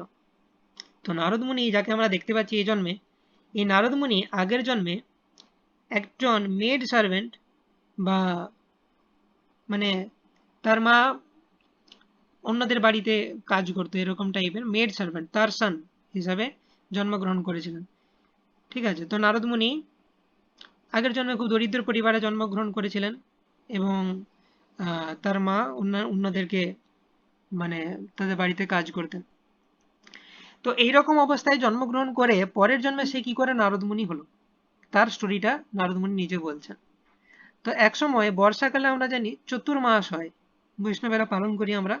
চতুর্মাসের একটা লাস্ট মান্থ হচ্ছে দামোদর মাস। তো এই বর্ষাকালে চাতুর্মাসের সময় কি হতো আগেকার দিনে, সন্ন্যাসীরা যারা পরিব্রাজক আচার্য তারা বিভিন্ন জায়গায় ঘুরে ঘুরে প্রচার করে কিন্তু বর্ষার সময়তে অত তারা ঘুরতে পারতো না। হ্যাঁ, বর্ষার সময় ঘোরা একটু প্রবলেম, বৃষ্টিতে ভিজে যাওয়ার সম্ভাবনা আছে। তো বর্ষার সময় তারা কি করতো, কোনো একটা বাড়িতে তারা সেখানে থাকতো বর্ষার 4 মাস। আমরা দেখেছি যে মহাপ্রভু যখন দক্ষিণ ভারতে যাত্রা করেছিলেন তখনও তিনি ভেঙ্কট ভট্টের বাড়িতে ছিলেন চাতুর্মাসের সময়। তো এটা হচ্ছে পরিব্রাজক আচার্যের ধর্ম। তো এই চাতুর্মাসের সময় নারদ মুনির যে আগের জন্মে, সে আগের জন্মের স্টোরি এখানে বলছে। Just a minute. তো হ্যাঁ, বর্ণনা করো। তো নারদমুনি এভাবে ব্যাসদেবকে ইনস্ট্রাক্ট করলেন এখানে। হ্যাঁ, এখানে বলছেন নারদমুনি নিজের লাইফের স্টোরি। পূর্বকল্পে আমি বেদজ্ঞ ঋষিদের পরিচর্যারত এক দাসী পুত্র রূপে, হ্যাঁ তো আমার এর বেঙ্গলি টার্মটা মাথায় আসছিল না, দাসী পুত্র ছিলেন নারদমুনি। তো বর্ষাকালে যে 4টি মাস সেখানে কিছু ভক্তি বেদান্তরা এসেছিলেন এবং নারদমুনি আগের জন্মে উনি একটা বালক রূপে দাসী পুত্র রূপে জন্মগ্রহণ করেছেন। তো তার মা ভক্তি বেদান্তদেরকে সেবা করত এবং এই ছোট্ট বালক অর্থাৎ নারদমুনি আগের জন্মে তিনিও ভক্তি বেদান্তদেরকে সেবা করতেন, তাদের কাছ থেকে হরিকথা শুনতেন। ঠিক আছে, এবং তাদের কাছ থেকে তারা যখন প্রসাদ নিত সেই প্রসাদের উচ্ছিষ্ট মানে সেটা গ্রহণ করতেন। তো এইভাবে নারদমুনি ভক্তি বেদান্তদের সঙ্গ পেয়েছিল আগের জন্মে। আগের জন্মে তিনি দাসী পুত্র রূপে জন্মগ্রহণ করেন, কিন্তু বর্ষাকালে চাতুর্মাসের সময় ভক্তি বেদান্তদের সঙ্গ করেন, তাদেরকে সেবা করেন, তাদের কাছ থেকে হরিকথা শ্রবণ করেন এবং তাদের উচ্ছিষ্ট আহার করেন। এবং এর ফলে কি হয়, নারদমুনির মধ্যে ভগবত ভক্তি জাগরিত হতে চায়। তো বৈষ্ণব সেবার মাধ্যমে খুব সহজেই আমরা ভগবানের প্রতি ভক্তি জাগরিত করতে পারি। হুম, শুশ্রূষো শ্রদ্ধাদানস্য বাসুদেব কথা রুচি সন্মহৎ সেবয়া বিপ্র পুণ্য তীর্থ নিষেবনাথ। তো এখানে বলা হচ্ছে এই শ্লোকে, এটা ভাগবতমের ফার্স্ট ক্যান্টো সেকেন্ড চ্যাপ্টারের শ্লোক, আমরা পেরিয়ে এসেছি। তো বৈষ্ণব সেবার মাধ্যমে আমরা খুব সহজেই ভগবত ভক্তি লাভ করতে পারি। তো নারদমুনি বলছেন আমি দাসী পুত্র থেকে নারদমুনি হলাম কি করে জানো, এই ভগবত ভক্তি অনুশীলন করে। আমি যে নারদমুনিকে সবাই চেনে, এটা খুব ফেমাস পার্সোনালিটি। প্রহ্লাদ মহারাজ, ধ্রুব মহারাজের মতো বড় বড় মহাভাগবত তারা হচ্ছে নারদ মুনির ডিসাইপল। তো এখন তো সে নারদ মুনি বলছেন, আমি দাসীপুত্র থেকে নারদ মুনি হলাম, তার স্টোরি কি? এই ভগবত ভক্তির অনুশীলনের ফলে। ভগবত ভক্তিটা এতটাই ইম্পর্টেন্ট জিনিস, আর তুমি সেটাকেই মিস করে যাচ্ছ। তো নারদ মুনি নিজের এক্সাম্পল দিচ্ছেন যে ভক্তি বেদান্তদেরকে আমি সেবা করেছিলাম, তাদের প্রতি ভক্তি করেছিলাম, তাদের কাছ থেকে হরিকথা শ্রবণ করেছিলাম বলে আমি আজ নারদ মুনি হতে পেরেছি। এবং ভক্তি বেদান্তরা যখন চলে যাচ্ছিলেন চাতুর্মাসের পর, তো তারা নারদ মুনিকে দীক্ষা দিয়ে যান। এবং সেই দীক্ষা মন্ত্র, কি মন্ত্রে দীক্ষিত করেছিলেন সেই মন্ত্র ব্যাসদেবকে দিচ্ছেন নারদ মুনি।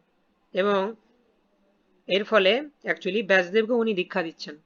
নারদ মুনি পূর্বজন্মে ভক্তি বেদান্তের কাছ থেকে দীক্ষা পেয়েছিলেন, এই জন্মে তিনি তো ভগবানের শুদ্ধ ভক্ত, এবং তিনি ব্যাসদেবকে দীক্ষা দিচ্ছেন। ব্যাসদেবের গুরুদেব 37 শ্লোকাতে বলছেন কি মন্ত্রে দীক্ষা দিয়েছিলেন। ওকে।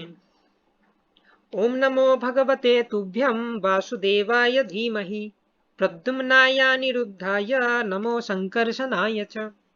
তো প্রণব স্বরূপ হে শ্রীকৃষ্ণ, আপনি বাসুদেব, সংকর্ষণ, প্রদ্যুম্ন, অনিরুদ্ধ এই চতুর্ভুহাত্মক আপনাকে মনের দ্বারা নমস্কার এবং ধ্যান করি। তো শ্রীকৃষ্ণ এবং চতুর্ভুহা প্রণাম মন্ত্র, এটা ওনার দীক্ষা মন্ত্র ছিল।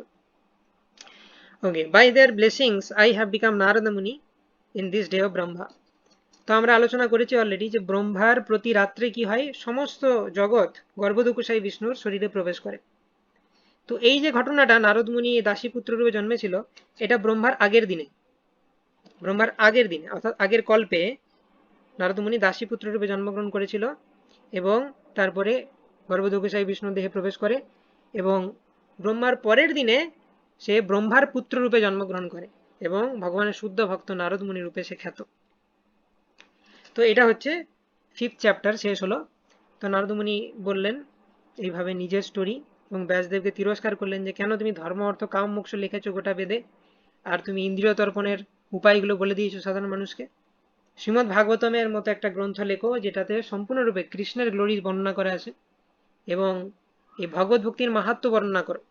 এবং ভগবত ভক্তির মাহাত্ম্য কি সেটা উনি নিজের লাইফে এক্সাম্পল দিয়ে বললেন যে জানো ভগবত ভক্তির মাহাত্ম্য কিরকম, আমি দাসীপুত্র থেকে নারদ মুনি হয়েছি এই ভগবত ভক্তির অনুশীলনের ফলে। তো সেটা চ্যাপ্টার 5 শেষ হলো। চ্যাপ্টার 6 ষষ্ঠ অধ্যায়। এবারে নারদ মুনি এবং ব্যাসদেবের মধ্যে আরো কিছু কথোপকথন হয়।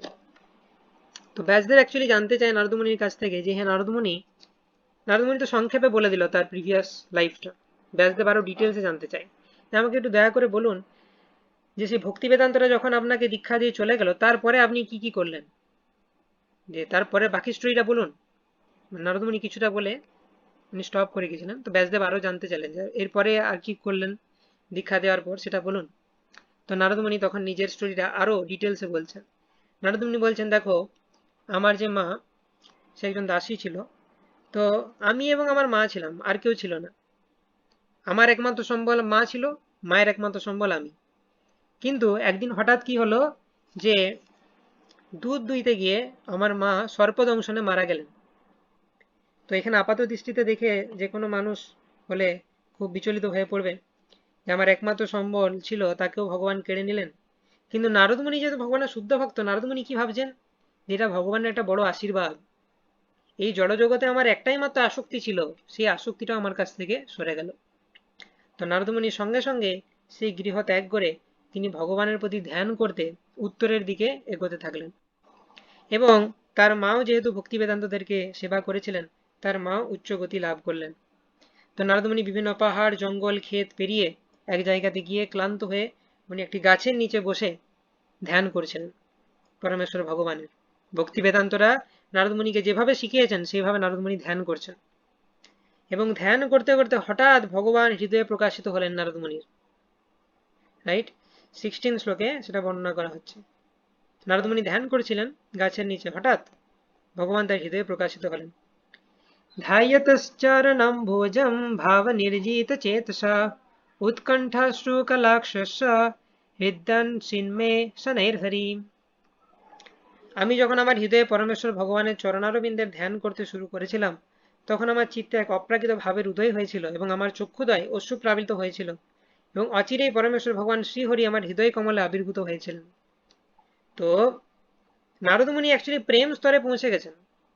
ভক্তির যে স্তর রয়েছে, আদৌ শ্রদ্ধা, সাধু সঙ্গ, ভজন ক্রিয়া, অনর্থ নিবৃত্তি, নিষ্ঠা, রুচি, আসক্তি, ভাব, প্রেম, তার শেষ আসক্তিও যখন চলে গেল, সম্পূর্ণরূপে তার মন ভগবানের প্রতি সমর্পিত এবং সে প্রেম স্তরে পৌঁছে গেছে। নারদমুনি যখন মেডিটেট করছেন, ভগবানের প্রতি ধ্যান করছেন, ভগবান তার হৃদয়ে আবির্ভূত হয়েছেন শুদ্ধ ভক্তের কাছে। কিন্তু তারপরে একটা ঘটনা ঘটলো। What is that? প্রেমাতি ভার নির্ভিন্ন পুলকাঙ্গতি নিবৃত আনন্দ সপ্লবে লীনো ন পশ্যামু ভয়ম মুনে। হে ব্যাসদেব, সেই সময় প্রবল আনন্দের অনুভূতিতে অভিভূত হয়ে পড়ার ফলে আমার দেহের প্রতিটি অঙ্গ প্রত্যঙ্গ পুলকিত হয়েছিল। আনন্দের সমুদ্রে নিমগ্ন হয়ে আমি সেই মুহূর্তে ভগবানকে এবং নিজেকেও দর্শন করতে পারছিলাম না। তো অ্যাকচুয়ালি কি হয়েছে, নারদমুনিকে ভগবান দেখা দিয়েছে হৃদয়ে, কিন্তু হঠাৎ করে ভগবানের সেই রূপ ভ্যানিশ হয়ে গেল নারদমুনির হৃদয় থেকে। তখন নারদমুনি খুব বিচলিত হয়ে পড়লেন যে এই ভগবানকে এইমাত্র দেখতে পেলাম, আর দেখতে পাচ্ছি না কেন ভিতরে। তো নারদমুনি আরো মনকে কনসেন্ট্রেট করার চেষ্টা করলেন যে নিশ্চয়ই আমার ধ্যান কম হয়েছে। তো আবার কনসেন্ট্রেট করার চেষ্টা করলেন, কিন্তু ভগবানকে উনি আর দেখতে পাচ্ছেন না। নারদমুনি তো খুব বিচলিত হয়ে গেলেন যে একবার দেখা দিয়ে কেন ভগবান চলে গেলেন এরকম। তো তখন কি হলো, ভগবান অপ্রাকৃত রূপ যথাযথভাবে মনের বাসনা পূর্ণ করে এবং সব রকমের মানসিক বৈষম্য দূর করে। তার সেই রূপ দর্শন করতে না পেরে অত্যন্ত প্রিয় বস্তু হারালেই মানুষ যেভাবে বিচলিত হয়ে পড়ে, সেভাবে বিচলিত হয়ে আমি হঠাৎ উঠে দাঁড়িয়েছিলাম। অনেক কাছের প্রিয় বস্তু হারিয়ে গেলে মানুষ যেরকম বিচলিত হয়ে যায়, সেরকম ভগবানকে এক মুহূর্তের জন্য দেখতে পেয়ে আবার ভগবান হারিয়ে গেল, সেটাতে নারদমুনি বিচলিত হয়ে গেলেন। আমি ভগবানের সেই অপ্রাকৃত রূপ আবার দর্শন করতে চেয়েছিলাম, কিন্তু তাকে পুনরায় দর্শন করার আশায় একাগ্র চিত্তে হৃদয়াভ্যন্তরে দর্শন করার চেষ্টা করা সত্ত্বেও আমি তাকে দেখতে পাইনি। এইভাবে অতৃপ্ত হয়ে আমি অত্যন্ত শোকাতুর হয়ে পড়েছিলাম। তো এখানে পরমেশ্বর ভগবানের একটা কোয়ালিটি প্রকাশ পাচ্ছে যে তিনি হচ্ছেন স্বরাট, তিনি কারোর ইচ্ছার অধীন নন। অর্থাৎ আমি নারদমুনি একবার ভগবানকে ধ্যান করে ভগবানকে দেখতে পেয়েছিলেন, কিন্তু পরের বার ধ্যান করে যে ইনি আবার দেখতে পাবেন তার কোনো নিশ্চয়তা নেই। ভগবানের যখন ইচ্ছা হবে কাউকে দর্শন দিতে, তখন সেই ব্যক্তি ভগবানকে দেখতে পাবে। জোর করে কেউ ভগবানকে আমার সামনে আসতেই হবে এরকম করতে পারবে না। তো নারদমুনি আবার চেষ্টা করলো ধ্যান করার, কিন্তু ভগবানকে দেখতে পেল না। সেই নির্জন স্থানে আমার প্রচেষ্টা দর্শন করে সমস্ত জড় বর্ণনার অতীত যে পরমেশ্বর ভগবান, তিনি অত্যন্ত গভীর এবং শ্রুতি মধুর স্বরে আমার অন্তরের বেদনা উপশম করার জন্য কথা বলেছিলেন। তো নারদমুনি ভগবানকে দেখতে পেলেন না, কিন্তু একটা শব্দ শুনতে পেলেন, ভগবানের আওয়াজ। ভগবান নারদমুনিকে বলছেন, নারদ, তুমি এখনো পূর্ণরূপে শুদ্ধ হওনি, তোমার মধ্যে এখনো কিছু জড়জাগতিক কিছু বাসনা কামনা রয়েছে। সম্পূর্ণ যেদিন শুদ্ধ হবে সেদিন আমাকে দেখতে পাবে। আমি এক মুহূর্তের জন্য তোমাকে দেখা দিলাম, যাতে তোমাকে আর একটু উৎসাহ দেওয়ার জন্য, আর উৎকণ্ঠা বাড়ানোর জন্য তোমাকে এই দেখাটা দিলাম। তো অ্যাকচুয়ালি নারদমুনির কোনো জড়জাগতিক কামনা বাসনা ছিল না, কিন্তু ভগবান বললেন যে তোমার এখন একটু বাকি আছে পিউরিফিকেশন। কেন বললেন? নারদমুনি অলরেডি প্রেম স্তরে পৌঁছে গেছেন, না হলে ভগবান দেখাই দিতেন না। কিন্তু তবুও ভগবান নারদমুনিকে বললেন যে না, তোমার এখন একটু বাকি আছে পিউরিফিকেশন। এটা ভগবান শুধুমাত্র নারদমুনিকে আরেকটু উৎকণ্ঠা বাড়ানোর জন্যই বললেন। ভগবানের প্রতি নারদমুনির যে প্রেম, সেটাকে আরো বর্ধিত করার জন্য ভগবান তাকে বললেন তোমার এখনো কিছু পিউরিফিকেশন বাকি আছে, এখনই আমাকে দেখতে পাবে না, আরো তুমি সাধন করো তারপর আমাকে দেখতে পাবে। যদিও নারদমুনির সম্পূর্ণ রকম জড় কলুষ থেকে মুক্ত ছিল, তবুও ভগবান তার উৎকণ্ঠা বাড়ানোর জন্য, প্রেম বাড়ানোর জন্য এটা বললেন। তো আমরা দেখতে পাচ্ছি যে কিভাবে নারদমুনি তার পূর্বজন্মে সে দাসী পুত্র রূপে জন্মগ্রহণ করেছিল। তার কোনো বল ছিল না, ঠিক আছে, তার টাকা পয়সা ধন সম্পদ কিচ্ছু ছিল না, কিন্তু সে ভগবানকে লাভ করতে পেরেছিল। সুতরাং ভগবানকে শুধুমাত্র ভক্তি দ্বারাই লাভ করা সম্ভব, এবং কোনো কিছুই ভক্তির পথে আমরা বাধা হতে পারি না। নারদমুনির জীবনে অনেক ক্যালামিটিস গেছে। তার একমাত্র সম্বল তার মা, সে সর্পদংশনে মারা গেছিল। তো এইভাবে নারদমুনি জীবনে অনেক ক্যালামিটিস থাকা সত্ত্বেও তার যে ভক্তি, সেটা কিন্তু অক্ষুণ্ণ ছিল। তাই ভক্তি কখনো তাকে কখনো স্টপ করা যায় না। নাথিং ক্যান স্টপ ভক্তি। প্রহ্লাদ মহারাজের দেখেছি আমরা, হিরণ্যকশিপু অনেক টর্চার করেছিল, কিন্তু ভক্তি বন্ধ করতে পারেনি। তো এইভাবে নারদমুনি তিনি জানালেন যে ভগবান তাকে একবার দেখা দিয়ে তার উৎকণ্ঠা বাড়ানোর জন্য আবার তিনি ভ্যানিশ হয়ে গেছিলেন ভগবান। তো এবং ভগবান সেই ভয়ে সে নারদমুনিকে বললেন যে নারদ, তোমাকে আমি একটা বর দিচ্ছি যে তুমি তোমার পূর্বজন্মের কথা স্মরণ করতে পারবে। এই যে নারদ মুনি এখন ব্যাসদেবের সামনে এসেছেন এবং ব্যাসদেবকে উনি ওনার পূর্বজন্মের কথা বলছেন। তো এই নারদ মুনি পূর্বজন্মের কথা স্মরণ করতে পারছেন কি করে? ভগবানের আশীর্বাদে। ভগবান বলেছেন, আশীর্বাদ দিয়েছেন যে আমি আশীর্বাদ করছি তুমি পূর্বজন্মের কথা স্মরণ করতে পারবে। তো ভগবানের আশীর্বাদে নারদ মুনি আগের জন্মেই ভগবান দেখা দিয়েছিলেন একবার, কিন্তু এই জন্মে তিনি যখন নারদ মুনি হলেন তিনি সবসময় ভগবানের দর্শন পান। হ্যাঁ, নারদ মুনি সব যে কোনো মোমেন্টে বৈকুণ্ঠে যেতে পারেন, ভগবানের সাথে দেখা করতে পারেন অবাধ। তো ভগবান আমাদের প্রত্যেকেই ভগবত ভক্তির স্তরে উন্নীত করতে চান। তো নারদ মুনিকে উনি উন্নীত করতে চেয়েছিলেন, তো আগের জন্মে একবার দেখা দিয়ে উনি ডিসঅ্যাপিয়ার করে গিয়েছিলেন। তো এই জন্মে নারদ মুনি যে বীণা দিয়ে সবসময় ভগবানের নাম কীর্তন করেন, নারদ মুনি বাজায় বীণা রাধিকা রমন নামে।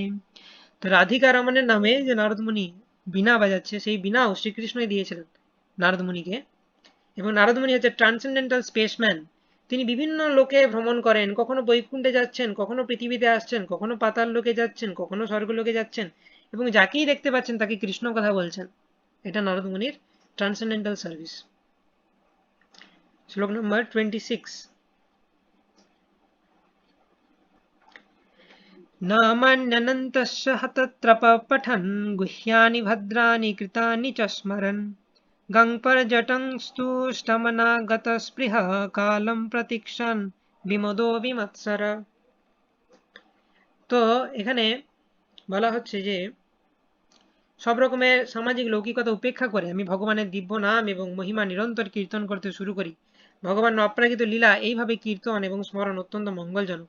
এইভাবে ভগবানের মহিমা কীর্তন করতে করতে আমি সর্বতভাবে তৃপ্ত হয়ে অত্যন্ত বিনীত এবং নির্মৎসর চিত্তে সমস্ত পৃথিবী পর্যটন করতে থাকি। তো বিভিন্ন জায়গায় ঘুরে ঘুরে নারদমুনি ভগবানের নাম কীর্তন করতে থাকেন তার বীণা বাজিয়ে। তো নারদমুনি এবারে পুরো ঘটনাটা বললেন।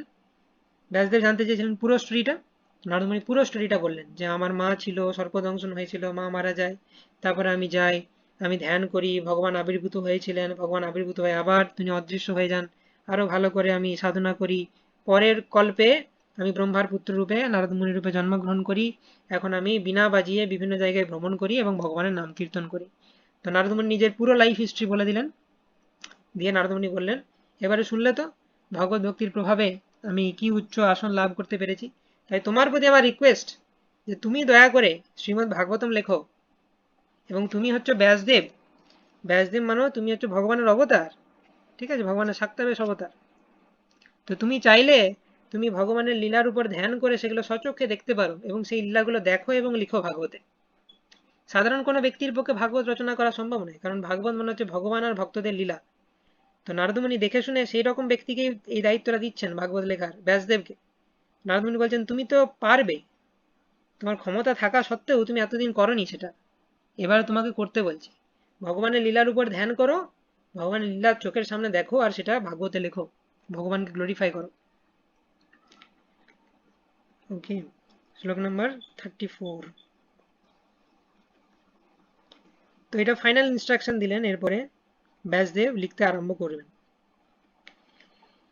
एतद्ध्याचूतर्चित्यानां मात्रास्पर्शेच्छयामुहो भवसिन्धुप्लवो दृष्टो হরিচর্যানুবর্ণনম।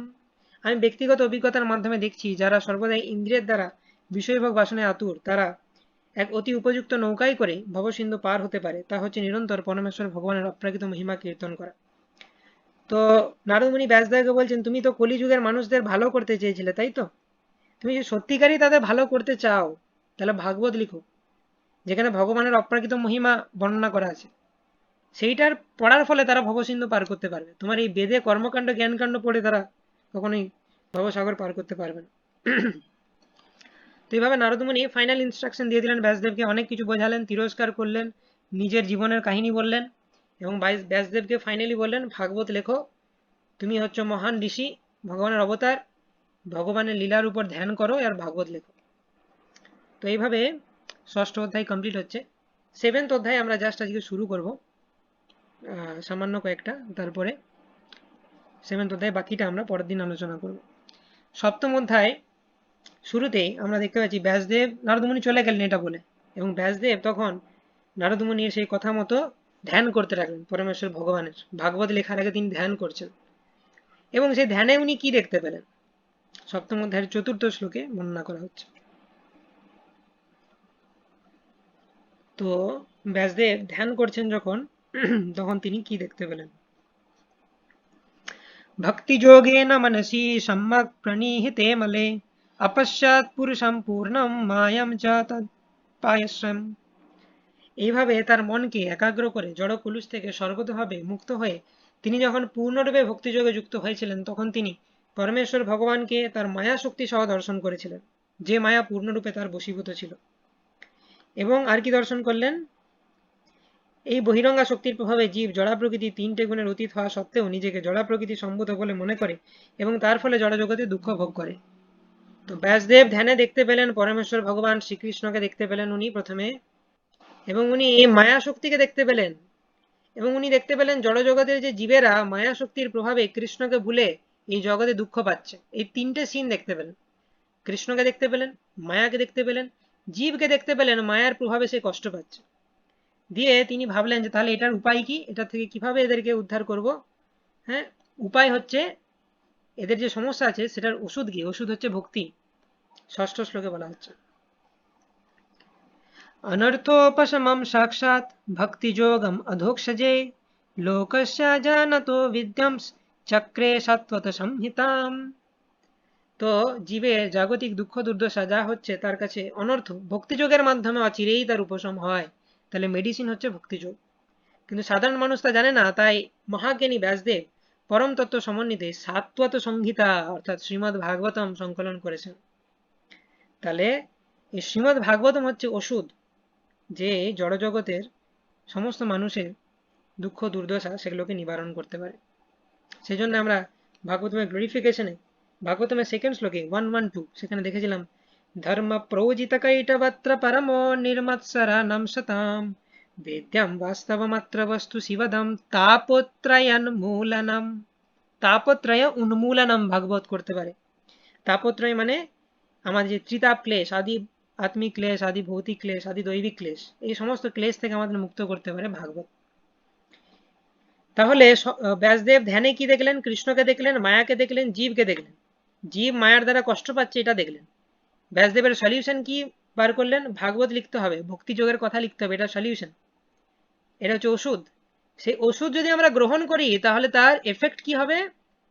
7 শ্লোকা, যস্যম বৈ শ্রূয়মানায়াম কৃষ্ণে পরম পুরুষে ভক্তিরুৎপদ্যতে পুংসা শোকমোহ ভয়াপহ।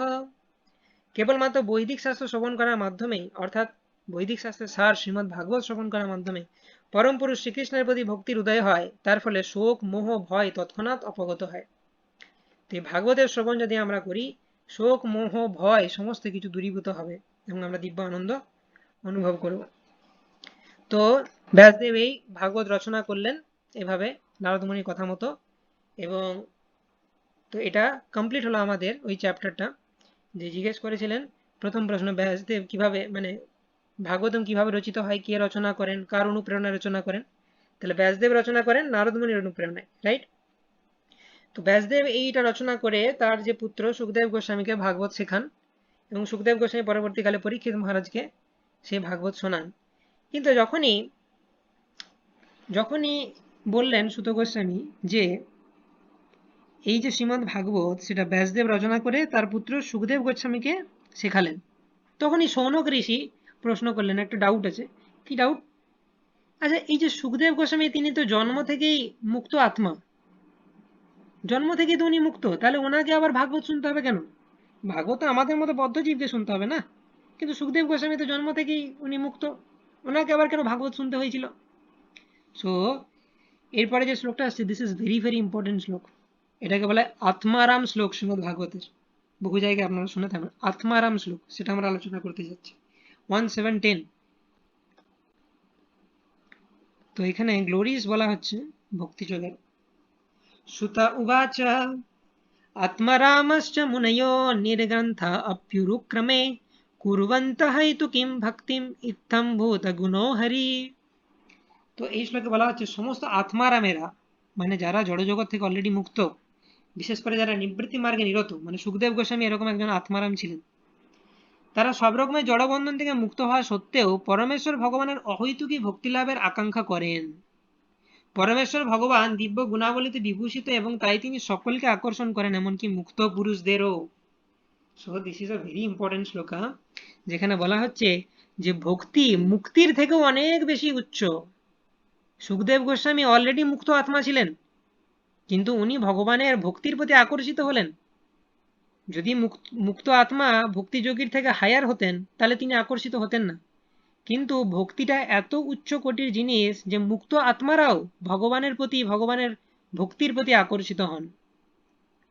তো সেটা এখানে বলা হচ্ছে যে আত্মারাম আসছে, মনে হয় যারা আত্মারাম তারাও পর্যন্ত ভগবানের এই গুণের প্রতি আকর্ষিত হয়। তাই যদিও সুখদেব গোস্বামী তিনি জন্ম থেকে লিবারেটেড ছিলেন, মুক্ত আত্মা ছিলেন, তবুও যখন ভাগবত শোনানো হচ্ছে তাকে, ভাগবতটা কি?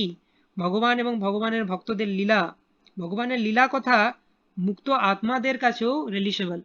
মুক্ত আত্মারাও সেই ভগবানের ভক্তিযোগ অবলম্বন করতে চায়। ইত্থাম ভূতা গুণ হরি, পরমেশ্বর ভগবানের মহিমা এমনই অপার যে মুক্ত আত্মারাও তার প্রতি আকর্ষিত হয়। তো এই যে শ্লোকটা, এই শ্লোকে মহাপ্রভুর সাথে সার্বভৌম ভট্টাচার্যের ডিসকাশন হয়েছিল। সার্বভৌম ভট্টাচার্য ছিলেন একজন প্রখ্যাত মায়াবাদী পুরীর। তো সার্বভৌম ভট্টাচার্য এই শ্লোকটার 9 প্রকারের মায়াবাদী ব্যাখ্যা করেছিলেন, এবং তখন মহাপ্রভু 18 প্রকারের বৈষ্ণব ব্যাখ্যা করে তাকে শোনান এই শ্লোকটার। পরবর্তীকালে মহাপ্রভু যখন সনাতন গোস্বামীকে শিক্ষা দিচ্ছিলেন, সনাতন গোস্বামী মহাপ্রভুকে বললেন, প্রভু আপনি সার্বভৌম ভট্টাচার্যকে সেই আত্মারাম শ্লোকের ব্যাখ্যা বলেছিলেন না, সেটা একটু আমাকে শোনান না।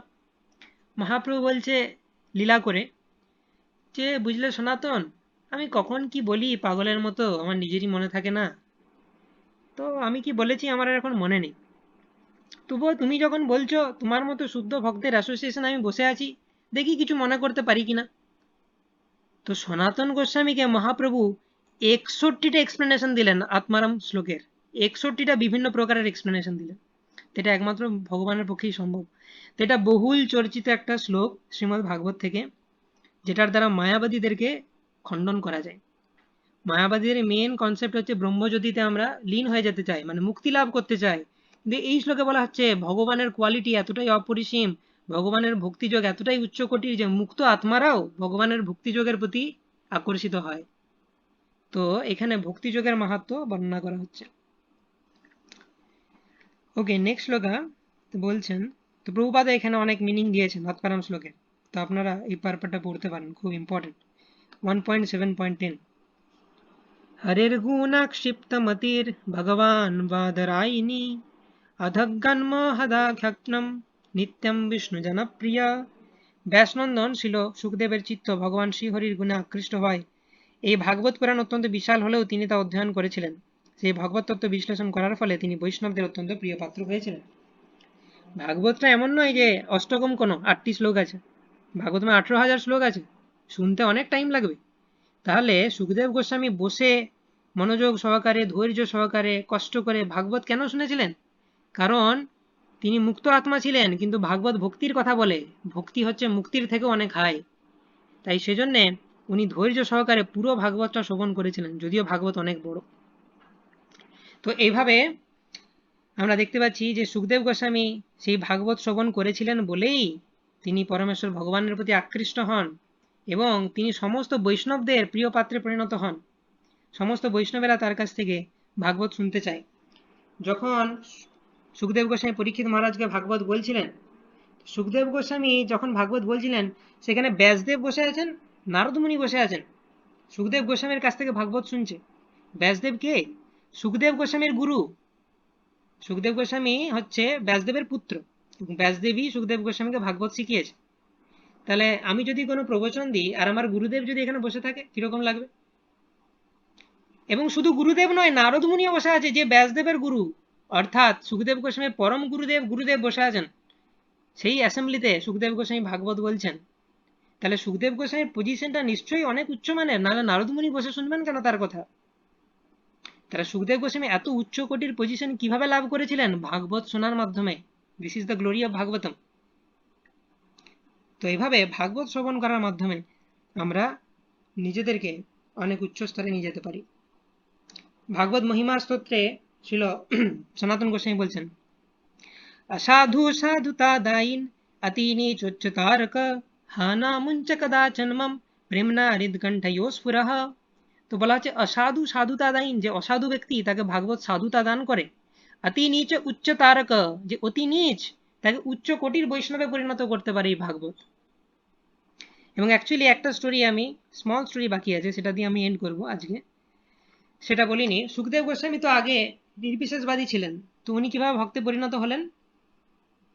সুখদেব গোস্বামী জন্মের পরে তিনি চলে গিয়েছিলেন বনে। তিনি পরমেশ্বর ভগবানের নির্বিশেষ ব্রহ্মজ্যোতির উপর ধ্যান লাগানোর জন্য চলে গেছিলেন। তো ব্যাসদেব তখন চিন্তিত হয়ে পড়লেন যে আমার একটি মাত্র পুত্র হলো, সে জন্মানোর সঙ্গে সঙ্গে চলে গেল ধ্যান করতে, তাকে যা হোক করে ফিরিয়ে আনতে হবে। কিভাবে ফিরিয়ে আনা যায়? সুখদেব গোস্বামী তো নির্বিশেষবাদী। তো ব্যাসদেব তখন তার দুজন শিষ্যকে পাঠালেন দুটো শ্লোক মুখস্থ করিয়ে। একজন শিষ্যকে পাঠালেন থার্ড ক্যান্টো শ্রীমদ ভাগবত থেকে একটা শ্লোক মুখস্থ করিয়ে, अहो बकीयं स्तनकालकूटं जिघंसयापाययताप्य सद्वि लेभे गतिं धात्री उचितं ततोऽन्यं खं वा दयालुं शरणं ब्रजेमा। আরেকজন ভক্তকে পাঠালেন আরেকটা শ্লোক 10th ক্যান্টো থেকে, बरहा पीडं नटवरवपु कर्णयो कर्णिकारं बिभ्रद्वाशकनककपिशं वैजयन्तीं च मालां रन्ध्रन्वेणोरधर सुदया पूरयन् गोपवृन्देर् বৃন্দারণ্যম সপদ রমনম প্রাবিশদ গীত কীর্তি। তো প্রথম শ্লোকটা যেটা বললাম থার্ড ক্যান্টো থেকে, সেখানে বলা হচ্ছে আহো বাকিয়ম স্তনকালকূটম, অর্থাৎ পুতনা শ্রীকৃষ্ণকে মারতে এসেছিল, কিন্তু শ্রীকৃষ্ণ এতটাই কৃপাময় যে পুতনাকে ধাত্রীমায়ের স্থান দিল স্পিরিচুয়াল ওয়ার্ল্ডে, গোলক বৃন্দাবনে। আর বর্হাপীড়ম শ্লোকে শ্রীকৃষ্ণের যে অঙ্গ কান্তি, তার যে অঙ্গের বিভিন্ন, মাথায় ময়ূরের পাখা আছে, তার পরনে বৈজয়ন্তী মালা এবং ধুতি হলুদ কালারের, শ্রীকৃষ্ণের যে অপ্রাকৃত রূপ সেটার বর্ণনা। তো ব্যাসদেবের দুজন শিষ্য গিয়ে এই দুটো শ্লোককে কীর্তন করতে থাকছেন, আর সুখদেব গোস্বামী দূর থেকে শুনছে যে এমন কে ব্যক্তি আছে যে এতটা দয়ালু, যে তাকে পুতনা মারতে এসেছে তবু তাকে ধাত্রীমায়ের জায়গা দিয়েছে। তাহলে এটা শ্রীকৃষ্ণের গুণ প্রকাশিত হচ্ছে এই শ্লোকে। আর এমন কে সুন্দর আছে যার রূপের এত সুন্দর বর্ণনা আছে।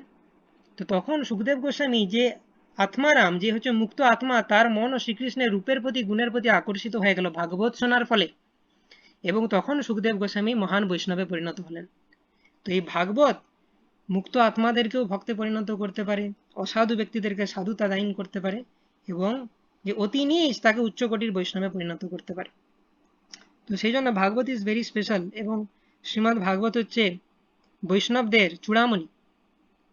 সমস্ত বৈষ্ণবরা শ্রীমদ্ ভাগবতম তাদের কাছে প্রাণ, শ্রীকৃষ্ণের দোসর। তো আজকে আমরা কমপ্লিট করলাম 4th chapter, 5th chapter, 6th chapter এবং 7th চ্যাপ্টার আমরা জাস্ট শুরু করেছি।